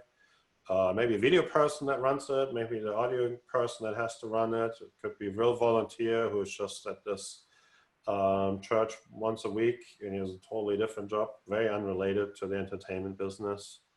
So maybe you can talk about a little bit about that. Like, how do you, you know, what differentiates your programming? Maybe we start with Chris. You know, when you program yourself, you program for other people. You know, can you talk about a little bit about that? Yeah. So being at a church, you're not necessarily the only guy running service. So even if you're necessarily programming for yourself, if I get sick all of a sudden, there's definitely someone to come in and cover me. But if he doesn't know the way I lay out my console or my cues, you're kind of screwed. So you kind of have to figure out a middle ground to lay it out so it's easier for someone who might not have more experience, or for the sound guy to take over if, you know, you can't make it, or another room is burning down and you got to go fix that. So there's definitely difference between setting up for volunteers. Thankfully, we've had some pretty good ones here where we were able to slowly transition them into programming like a real world scenario. So we don't like to set it up like dumbed down. We like to bring our volunteers up to the programming level slowly, which is why we don't have as many, but the ones we do have end up being really successful at it. An example of that is Nicholas. Yeah, you. So Nicholas is my assistant LD here. He's kind of the main LD now because I'm part-time now, but so he started out as a volunteer. I want to say, what was that, 6 years ago? 2014. 2014. So 2014, he was a volunteer, didn't know anything. Now he's doing freelance gigs with me, programming shows with like an $80,000 rental lighting rig on it. So most of the time it's on M series console or NX console, and then other times it's on an MA. So just an example of, we like to take our volunteers. So if they potentially want to make this a career, they can easily do that here. So we strive to like give real world training experience in the way we set up our consoles and everything. So we encourage them to use presets the way you're supposed to use presets, and lay out your playbacks in an order where you have your main stuff on one bank, and then all your flavors and overrides and flashy stuff on flash buttons or other banks. So we try to like blend it together between the programming, the professional real world programming, and then volunteer entry level programming. And the nice thing about the ONYX stuff is it's laid out the exact same way on all our consoles. So they'll move from our children's ministry buildings is where we start them out. And it's on an M2Go right now. Is that M2Go? Yeah. Yeah. So that's an M2Go up there. And then they'll transition slowly into the main sanctuary where it's a full-size M6. Luckily for them, though, the programming syntax is all the same. The group layouts are all the same. Preset usage, the way you program a cue list is the same. So they're able to transition from a smaller console to a full-size console, and then adjust to the programming styles for those venues. So that's really nice when it comes to the scaling of both training and the consoles. You're able to scale up together with volunteers, so that's really nice. So yeah. Oh, you're muted. I muted myself because. So how do you like? Do you have just like a straight cue list, top to bottom, couple overrides? Or is it like Yes, do different here we faders for different looks? How do you do Yeah, we program cue to cue here, And we use overrides as like, sweetener to add a little flair on the background or something. So, so like we'll have our main look with everything on, and then we'll just add like some cool, just like subtle effects on the background. So it's pretty nice. It just makes sure that, if there's too many overrides on or they forget, they just pull down their overrides and you get the main cue still running. So we like to program cue to cue that way. And then also if there's a change to a key light fixture, you update the preset, and all the cues that use that preset are updated. You don't have to worry about bringing this fader down and that fader up and all that. So Do you put your music performance as part of that cue to cue, or you put the like different songs and different faders kind of next to it and just run them independently? That depends. So like on like when we do a special event and it's like a concert or something, each song will have its own cue list. But for a normal Sunday service, it's all one cue list, and each song has a look and maybe some different looks for the chorus, verse, bridge, and all that. And then overrides will run like the pixel mapping stuff to just bring in, especially now, there's not an in-house congregation, so it's all on camera. So we're really tailoring it to the camera angles, and we don't have to worry too much about having a cue to cue, because we could say, well, if we're gonna use this camera angle, just bring this fader up to add a little more sparkle to the strips on this shot. We don't have to really worry about this side too much if we're focusing on this side of the stage. So it really depends, but for normal Sunday service, when there's people here, it's cue to cue. Each song has its own look, and then we'll use overrides as sweetener and effect. Can you explain the override concept really quick for people that are not familiar with that? The override concept is my favorite on this call. Let me tell you. So the nice thing, you can kind of see still. Trying to get the strip in the background. So I'm not going to use Dialos yet. I'll just do a basic look here. So strips on. I'll make that a cue. And so if I just want to make an intensity effect real quick, time this, because on any other console, this takes like 2 minutes to set up. So if I want to add just a quick little ramp fade across all of them, right now it's already doing the effect. Took a few seconds. Now let's say I want to add a fade, like offset it. On MA, you'd call this phasing. On here, it's called waves, which is nicer because it's literally going to make waves on it. And so just like that, I added a little wave effect, and that took a few seconds. So what I'll do is I'll add that as an override now. And just like that, when I bring up the fade, I could slowly add that over my main look, which is really nice. A lot of consoles, you have to go into the settings, make it a temp fader, and still mess with the settings to make sure that you can do this, slowly bring it in over your look. And it's really complicated. The nice thing is I can go in and do another look now. Let's say I want to do every 11 fixtures.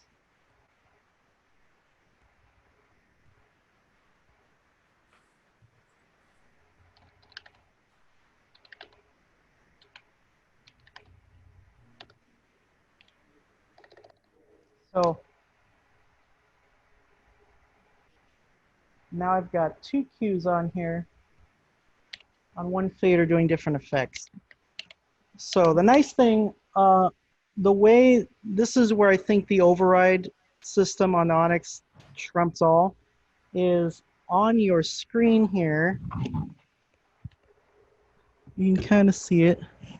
So right here, it gives you feedback on what cue you're on, right? The nice thing is when my fader is down, so nothing's going, it's just the main look. So I will be able to find the cue I want. So say I'm in Q1, but I want to go to Q2 and not have it live feed onto the stage. I go to Q2, nothing happens on the strips, but when I bring up the fader, Q2 starts to happen. So the issue that I find on many consoles that do that is it doesn't show you on the screen what cue you're on. it shows the current cue that's playing, and if you go to try to find the cue you want to play on it, like a temp fader, it doesn't feed back graphically, and so that's kind of annoying. And then when you bring it up and bring it back down, it goes back to Q1. There's not really a way to fix that on a lot of the consoles versus this one. When I bring it up and bring it down, I know that Q2 is always going to play when I bring my fader up. So that's really nice. It's I think that's nice with overrides that you can gradually also sort of sneak into it. So you can add a little bit of a shimmer on the stage. You can, that's basically the same effect as like crazy or very subtle, and that's still the same fader. Exactly. It's really great to put just like a little depth onto a cue, I think. Yeah. And it's very musical. You kind of play like a keyboard player. You just sort of add things. You know, if you build like a nice array and palette of these things, you can have some color overrides and some intensity. Yep. You know, overrides, since they're based on the base value of the fixture. So if you build a ballyhoo, you can swing a ballyhoo out into the audience and back in. There's like a lot of fun things you can do with that. See, a lot of what we love to do is the main use for an override here, we like to have white on the strips. So when we get a crash hit or something, we could actually hit that with the fader and fade it out. Or we could just strobe it with the flash button. So that's where overrides are useful for us, because we don't get to hear the songs until that morning sometimes. So we're having to like follow along and do our effects on the go. So that's where ONYX really shines for us. The nice thing about overrides is if I'm just only doing an intensity effect, it's always going to match the color of my main cue list. So this cue is actually red. So when I apply the effect, it's only applying it to intensity, and I can just flash in white over it or take those out. So, and that's just 2 cues on 2 buttons. So when you program something for a volunteer setup, do you give them a couple of like hits and flashes they can just whack at to make it interesting? Yeah, so we'll start them out with a very limited palette of effects to get used to doing that and following musically and getting like the hits right and stuff like that. We also like to train, like I trained Nicholas here. I had him listen to songs and I said, just make a look. Don't make effects or anything. Make one look that you think the song represents. And we train them out that way. So we don't even train them on effects right away, because we want to train them on, and the rig up there is actually significantly conventional LECOs and source 4 pars. So they're trained to focus lighting and use textures and gobos and actual gels and everything. So we're trying to like go old school with the training, just so they can actually appreciate moving lights and LED strips and all that when they move into this room, and they can use it more effectively. So how long do you think it takes to train somebody who has never seen a lighting console on ONYX to get? If you're someone like Nick, it took a couple months before he was in here doing stuff, if that. Some people it takes a couple weeks. It really just depends on how much they're willing to put in. Like just Nick to run it, like to just train somebody. To run it, I could train the run in like an hour. So it's pretty easy. We'll have so the way we work it out here is they come in, they shadow us, we shadow them, and then they do it solo essentially. And that's about a month process. And that's from knowing nothing to programming to making their own looks and running the service themselves. So obviously the understanding of color theory and lighting, we like to go into that too if they're willing to learn it. But pretty much if it's just generic, like they just want to serve or something, it takes literally an hour to get them to run it, and then about a month before they're running it by themselves, following a cue list and making their own cues and everything. And what's the feedback from the people that you train? Do they find it easy, difficult? Like what's a lot of, so we had volunteers here who have volunteered and maybe they've moved or moved on to another church. A lot of them will message me and be like, dude, I miss the M6 so much, or the M2Go.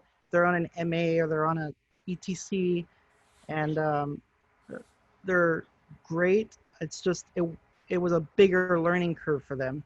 So a lot of people are finding that the learning curve on this is significantly less than a lot of other consoles, because a lot of the consoles have a billion ways to do one thing. Here you can do a lot of things in different ways, but for the most part, it's easy to be consistent across all console platforms. So Okay, it's been pretty good, the review from our volunteers. great. Joseph, like, what's your approach there when you program yourself? You program for other people? Maybe talk about that a little bit. Yeah, ditto on a lot of stuff Chris said. The way they train their volunteers. I'd love to get every volunteer to the level I can be at, but then there's some guys who just that we've run analog for 20 years where I'm not really interested in learning digital. So getting just the little fader panel set up on the touch screen is all they want. And that's great for them, and they can do it that way. Or if you have a console. For training, some guys will click on right aways, and some guys will just it doesn't click for them right away, so it takes longer for them.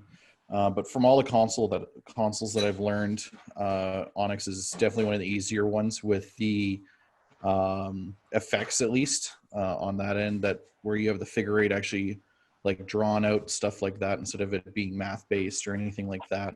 Learning stuff like that is much easier, I find. And again, to what Chris said on the overrides, it's huge. It's like same thing we do over here is we build a look and then you add the flavor on top, right? So if you were to clear out all the overrides, you always have a base look you can go back to that would still look good on that song.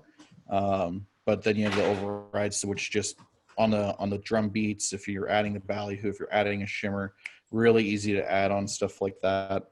But for training, you have people who've never used lighting consoles before, and you can give them a simple setup like on MX Manager, just push button. Then we give them some more advanced stuff where they can go pick the groups, they can go pick the colors, and kind of run it in a busking format. And then you have guys who are programming during the service because that look didn't look perfect the way they want it, so they're editing live, and they're changing the look during the service to make sure they're creating the environment for worship that better works for that song. So but yeah, I've trained guys on ETC and MA and HOG, and I think almost, I'd say by pretty much far that ONYX is the easiest one to learn when you are doing more than just submaster stuff, right? If you have movers, if you're doing pixel mapping, stuff like that, ONYX is really easy to learn on that end because it is so visually based, and you can do color coding and stuff like that. It's just really nice that way. So. Do you also tend to just run a Q to Q? Like, do you run different looks on different faders? So like style? For Foothills Alliance Church, here we have, I'm looking at their bank right now, and it's still the same one I built, I think 5 years ago. House on sub 1, pulpit on 2, band on 3, and then communion on 6, piano on 7, cymbal lights, and then track. Like it's so submaster based here because there's so many conventional fixtures. But then you have pastors who are, for us at least, changing the entire setup sometimes 20 minutes before the service. And while you have people in the sanctuary, you can't reprogram all the cues fast enough, especially if you have a volunteer who doesn't know how to do that. So they do a lot of live just fader control for here. But then you have churches, there's some bigger churches here, I know they program down to every single verse, drum beat to the nth degree, and that's great. Like if your church is that tuned where you guys know in schedule, like, okay, this song is this boom boom boom boom boom, and you're following it to that degree, I highly encourage churches to go with that, because you're going to get that same look for that same song every single time. But often that's not the case here for us, because you have pastors who are like, all right, we're switching these two songs, or we've had times where literally 5 minutes before service we're changing the song to a different song, right? So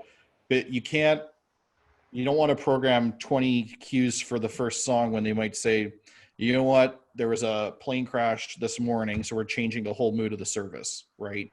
So it's crazy on how fast things can change just on that end, on the song selection. Yep. This is true. So yeah, I don't know about you, Chris, but for us, we get our notes on Friday evening if we're lucky, and then Sunday morning at the best, right? So like Yeah. 10 minutes before service, planning center's list is finally finished, and then we know what we're actually doing, and then hoping the pastor stays on cue, and then hopefully the worship leader doesn't add a song or 14 choruses to the end of that one song and you're not prepared for it, right? And then we're going to throw 4 prayers in this too, right? So Right. I'll probably strive on teaching programming off the bat, because they have to be able to, oh crap, this song's not being used anymore. I need to like tweak this song. yeah. Fit the new song.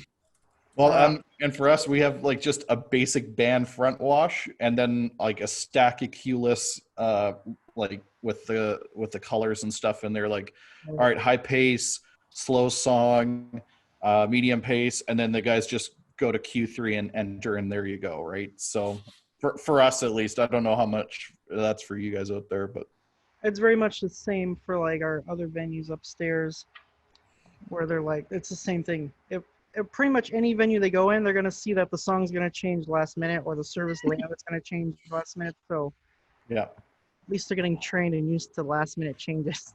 yeah, we're not like the Super Bowl where everything's planned to the T 8 months in advance, and Yeah. Oh, there's I no was changes. there. It's It'll even a be lot like of stuff that, like- changes there too. You know? Like our big events are the same way, where I'll have a whole song programmed to time code and Yep. the crap because that song is no longer being played, or they changed the length of the song because the event's running too long and all that. So Yep. it doesn't change. But overall, you good think to know. ONYX as a platform really helps you? Yep. I guess, to Yep. facilitate that. Good. Yep. No, Like- and Just to do on the fly changes without having to worry about having your console set up in a way to accommodate that necessarily off the bat. It just accommodates, last minute changes. A lot of consoles, you have to plan for last minute changes Yep. ahead of time. So your whole console layout has to be set up in a way where I've got a macro in case this changes, or I've got these backup like layout views in case. But on the ONYX stuff, it's pretty much built into the architecture to be able to just update stuff on the go and not have to worry necessarily about setting it up to accommodate that. It's already in there. Yep. That's really nice. Yeah. I like ONYX because it's an everything console, right? Do you want it to be theatrical? Do you want it to be busking? Do you want it to be cue-less? Do you want it to be time code? It's to any of those formats is so easy on this console to just pick that view, and that's the way you want to program today, or we're going to run the show that way. It's so easy to change the way you want to do stuff. Yeah. I want to do some pixel mapping. So I know that Chris has set up a little thing for dialers, and we're gonna, have him explain in his words a little bit what it is and why it's helpful. Totally. All yours. I'm gonna turn off my lights here.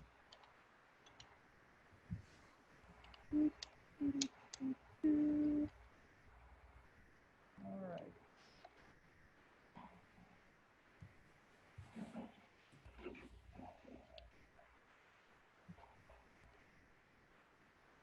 Set this up here. So while he's typing away there, I give a couple of explanations very briefly. So dialers is something we launched, actually it really came publicly released in January, right before we ran into this global pandemic. So probably hasn't seen that much real life use out there yet because this shows have been reduced. On the movie webinar, we saw a couple of examples where Phil was using it actually already. in some shoots. So it's a way to animate any color or intensity of fixtures based on like video or graphics. So you have like a fairly large library that we provide, it's about 9 gig, over 1,000 files that you can get with no extra cost. You know, basically you can do a 2 file map as part of the free version. So the free version, 4 universes, and then also 2 zones of dialers, plus 9 gig of free content. So pretty hard to beat that.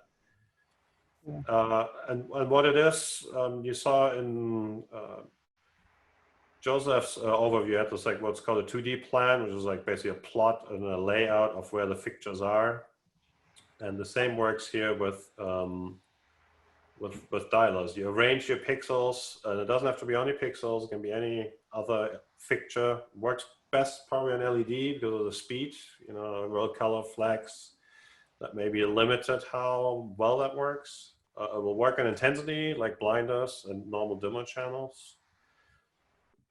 And it basically allows you to grab content and drag it over, you know, these fixtures, and then just pick up whatever content you play on there. And it's almost like a complete media server built in there. So Chris, you want to show us some examples there? Yeah, so I kind of already have this set up, but let's just do, so I'm gonna just add a zone over everything. So the way Dialos works is you add your zones to your fixtures, and it's essentially adding a layer of video over your fixtures. The nice thing is you don't have to patch anything. It's all done through the Dialos engine. So a lot of the consoles you have to patch a what's it called? MPEG or whatever file it is. And it's just a generic digital channel, but you still have to patch a fixture versus this. It's all done through this engine. So you don't have to go into your patch or anything like that. Your fixtures have to be patched, obviously, but you essentially set out your layout. You set up your layout view, how your stage would be. So we all set up layout views. So you set up the same way how your fixtures are going to be laid out. And then you just add your zone fixtures. So I'm going to place a new zone. I just want to pick what fixtures do I want it over. I want it over these fixtures behind me. So I just added a zone. And now you can see the graphic is already on it. It's right here. It's kind of hard to see on there. And then I could drag the zone around the fixtures. I can select it. Oh, it's kind of the right size. So we're good. All right. So there is the zone. I have control over it now. I'll move it over here. And then at that point, it's just picking what you want your zone to be graphic-wise. So I'm going to add a video element on here. Let's do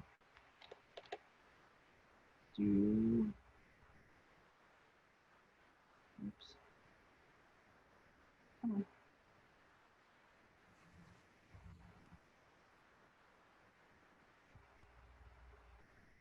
Add it. Add it.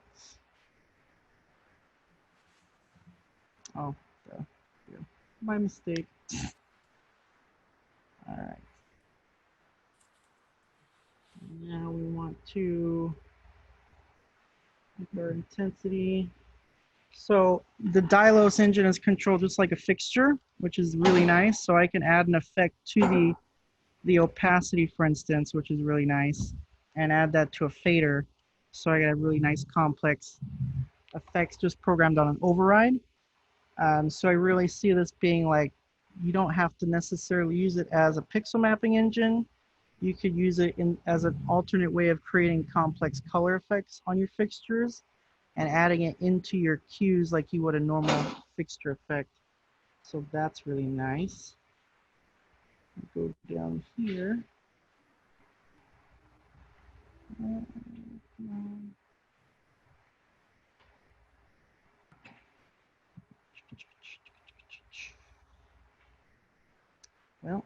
There we go.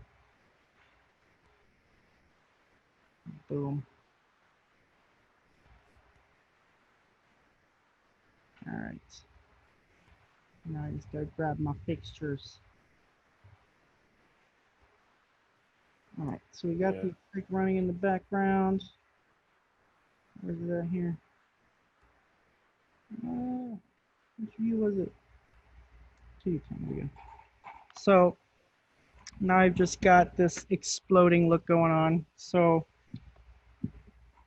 different looks you could put on here.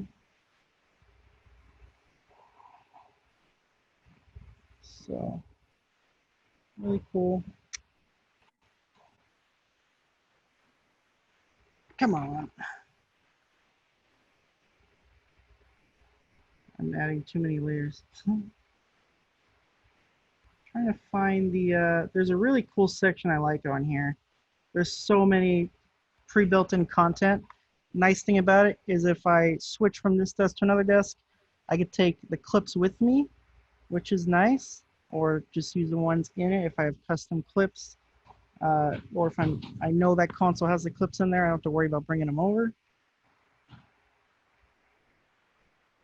So here's just a bunch of different looks. The nice thing is it's all color coded. So you've got like a bunch of different purple ones, blue ones, green ones, blue, green, amber, yellow. And I could literally program that as a cue. So now I've got a bunch of different effects on here.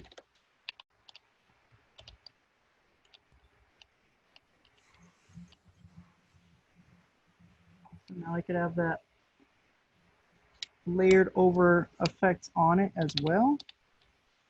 So I gotta have the fixture look on it itself with the graphic going over it.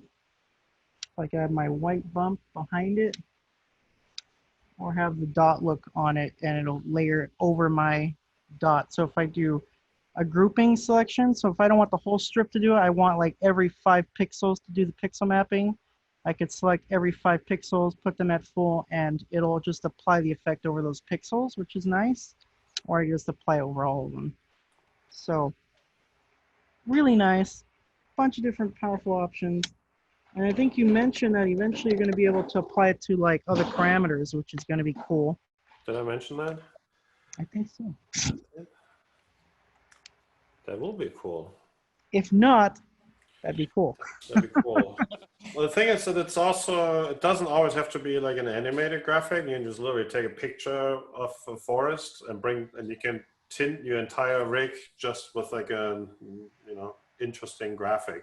So instead of, taking a third of your fixtures in light green, a third in green, and a third in amber to make this look like fall, you just actually take a picture of a leaf stack, import it, and you get some really sort of more organic looks out of it. And it's going to be applied to everything in your rig. So it doesn't have to be only pixels and strips. You can just make a big zone that is like your entire lighting rig, and you can simply use it for color if you like. It's like a very unique way of coloring your set, which I really like. So yeah, well, the animated stuff, it all looks fun. It's great for like music and performance stuff, or like very slow to have like some little shimmers going on in the background, where maybe somebody speaks. Just the ability to, especially for color, I think is really fun. It's easier to bring in stuff like Joseph mentioned, that you can bring the motion graphics and any sort of those videos in, no problem. There's actually on our forum, there's a page that I put up of free content providers, because there's some that I can't include for copyright reasons. Right. So I can't just download them and put them there. That is against their terms of service, but you can, and you can actually use them. So there's actually on a user forum, there's like maybe 12, 13 different providers of free images and video loops to build your own library. I mean, it comes with 1,000 files, so there should be plenty there to start with. And this is all content that's designed for pixel animation and pixel coloring. It's not, you don't see planes taking off and people on bicycles because it doesn't really do you anything. On an engine like this is all content designed for this pixel generation. And then, as you said, it's like sorted by different color types.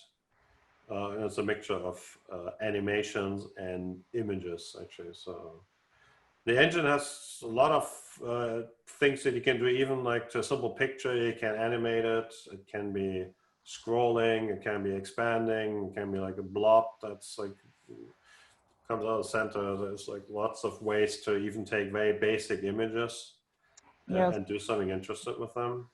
You zoom them in and out, so I could zoom this image over my pixel strips like that, create a cool look. Just as that can be an effect too, because you can actually take a channel like that and animate that with a regular effects engine, because all these So that's an eyeless effect. parameters are just that, parameters. There you go. Yep.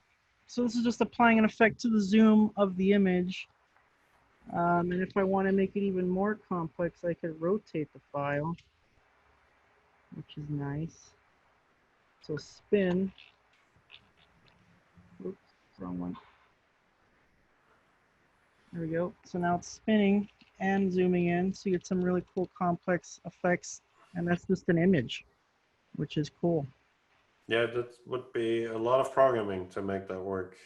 And Yep. probably a value-based effects engine, not just on math, on plus this and minus that, and phase and offset, will never get you something like that. I think it'd be very, very challenging to program something like that. Because Right. basing that on images and pixel information is probably going to be a lot easier to do these complex effects. That's true. And it it helps you actually put your entire room can be part of it. If you have a lot of LED tape around the coves around the back, you can really do some fun stuff and sort of evolve the entire audience into it. So if you know the power of this, you could also design your venue around that and put some, I've seen people thinking about putting pixel strips and steps and under the seats, and you can really involve the whole audience on congregation into that. So I think there's some really fun stuff, and there's maybe there'd be some creative ways of utilizing that. And it is not difficult to do at all. It actually doesn't get more difficult if it's 10 fixtures or 2,000. It actually works exactly the same way. So it's also, it makes programming a lot of pixels very, very easy, because it really doesn't matter how many it is. Yeah. Yeah. Pretty awesome. So yeah, I look forward to using it a lot more. We're excited to upgrade our M6 so we can actually use it, and some of our rooms already have the software on there, so it'll be fun to implement at different scales. So Right. that's the cool thing, is it's scalable, which is nice. Yep. Excellent. Well, thanks for a little demo there. Looks pretty behind you there. All right, I think it's time for a recap, and then we're gonna close this out. So maybe Joseph, if you want to start, maybe give like a quick little summary of ONYX in the House of Worship market. Yeah. Personal experience there. Yeah, for us, it's been really great.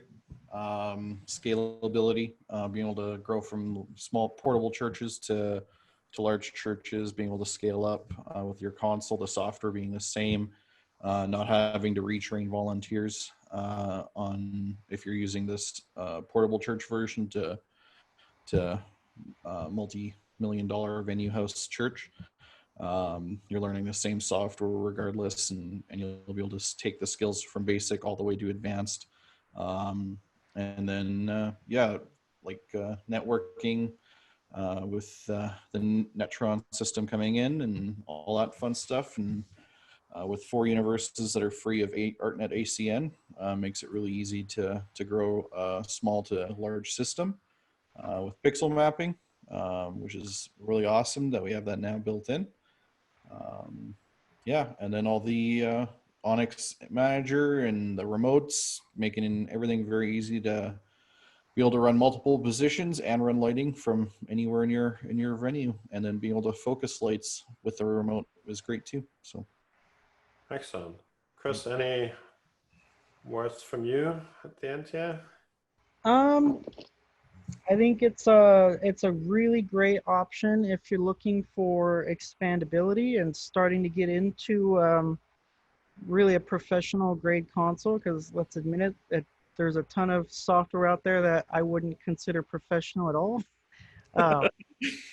And it's literally set up like a Mac, not a Mac, probably like an iPhone game where you just click the color and where you want it to go, which is nice if you're just starting out. But if you really want to get into like complex programming and making your stage really speak to your audience or congregation, I think that the ONYX software and consoles is going to be able to effectively help transform the way your stage looks in many different levels.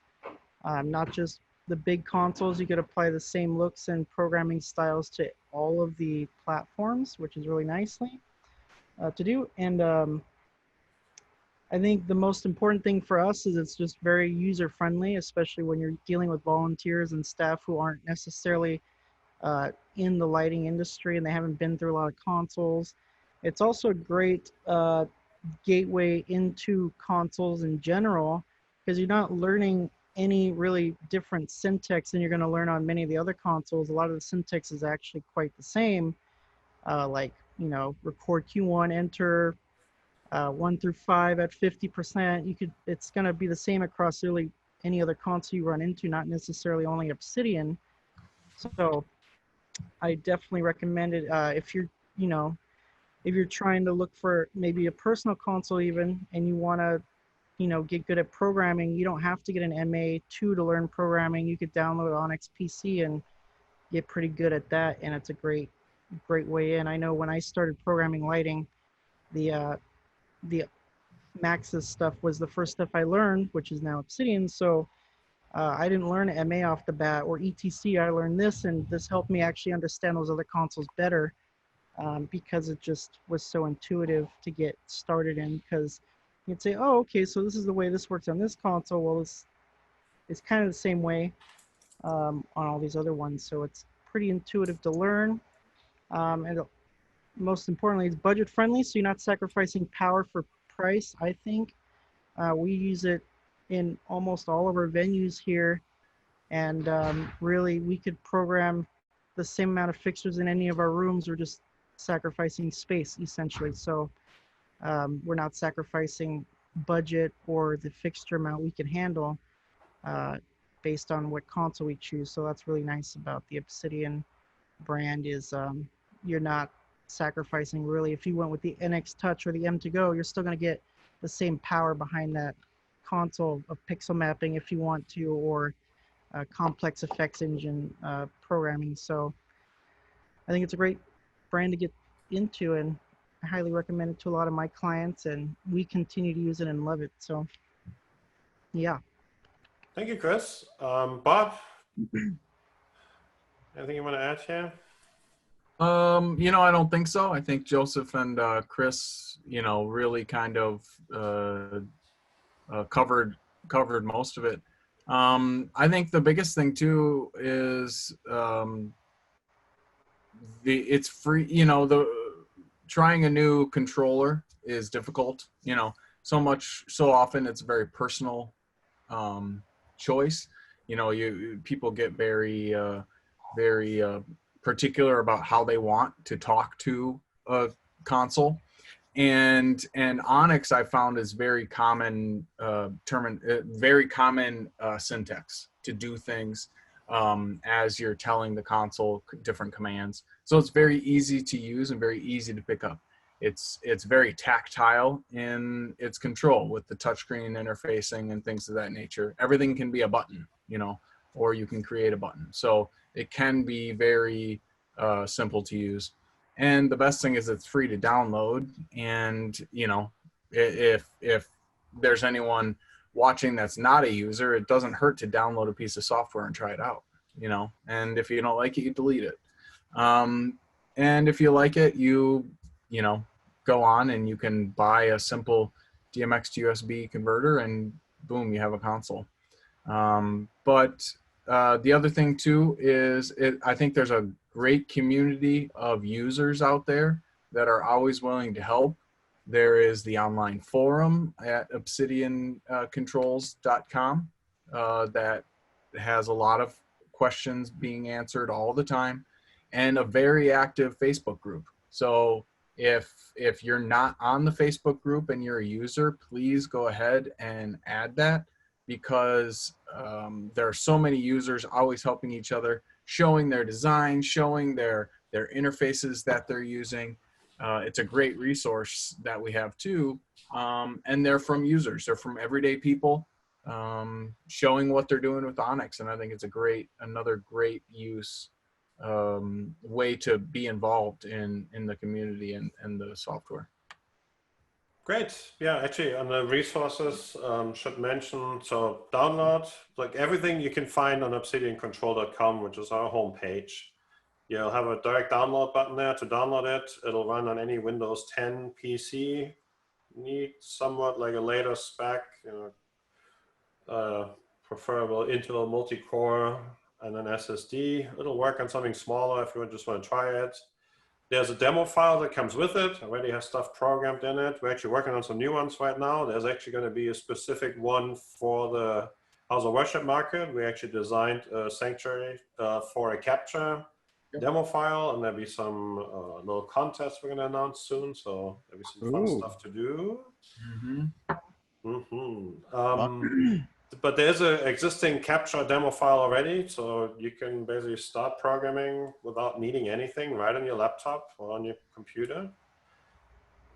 There's also a big library of video training files. On the Obsidian homepage, you find the ONYX 101, which was one of the webinar series we've been doing.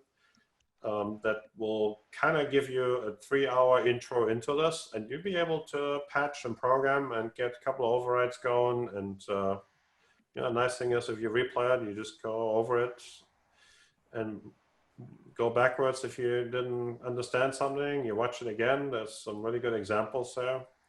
And we also have a link to our YouTube page, and the YouTube page has topics. So there's a playlist for patching, there's a playlist for programming cues, there's one for playing back cues in different modes of that. There's almost like 50 videos I think we have there. So lots of resources. Obviously, as you said, the Facebook page, where you can interact with a lot of users. There's a lot of people putting examples up, little videos, people put up little clips, what they're doing. All of us are active on there. You can always reach out to me and Bob. Chris and Joseph are often on there. I'm sure they won't mind if you have some questions or you're just curious about something. It's a very supportive community. We're not trying to be like, "Ooh, it's all mine and I know better and I'm not going to tell you anything about it." We really want to share and want everybody to be successful with this. That's what I really like about it. Ultimately, we built these tools for the community. So with that, I really want to thank Joseph and Chris for participating and volunteering their time. That's really much appreciated. We will put this video online in a couple of days. We're going to probably do a couple of edits on this and then place it on obsidiancontrol.com if you want to rewatch it. And so thanks a lot to Calgary and Riverside. And Bob, thanks for joining in here as our resident expert in this market. You can, Bob can always help you also with any specs and questions on products and what is the right product to choose, also on the fixture side. So he's very well experienced in this market. Yep, and I'm happy to help. I'd love to meet everybody. So, yeah, same for me. Just reach out on Facebook, and I'll be happy to help and answer some questions. So, thanks. I really enjoyed this. ONYX at Your Service webinar. We actually went for quite some time. But that's good. There was a lot to talk about, and I think it was real fun to exchange some stuff. I see some questions coming in. I'm going to answer some of them after we turn this off. So I keep the webinar open for a few more minutes just to do some Q&A. But goodbye for now, I'd say. And we'll see you somewhere down the road. Thanks all.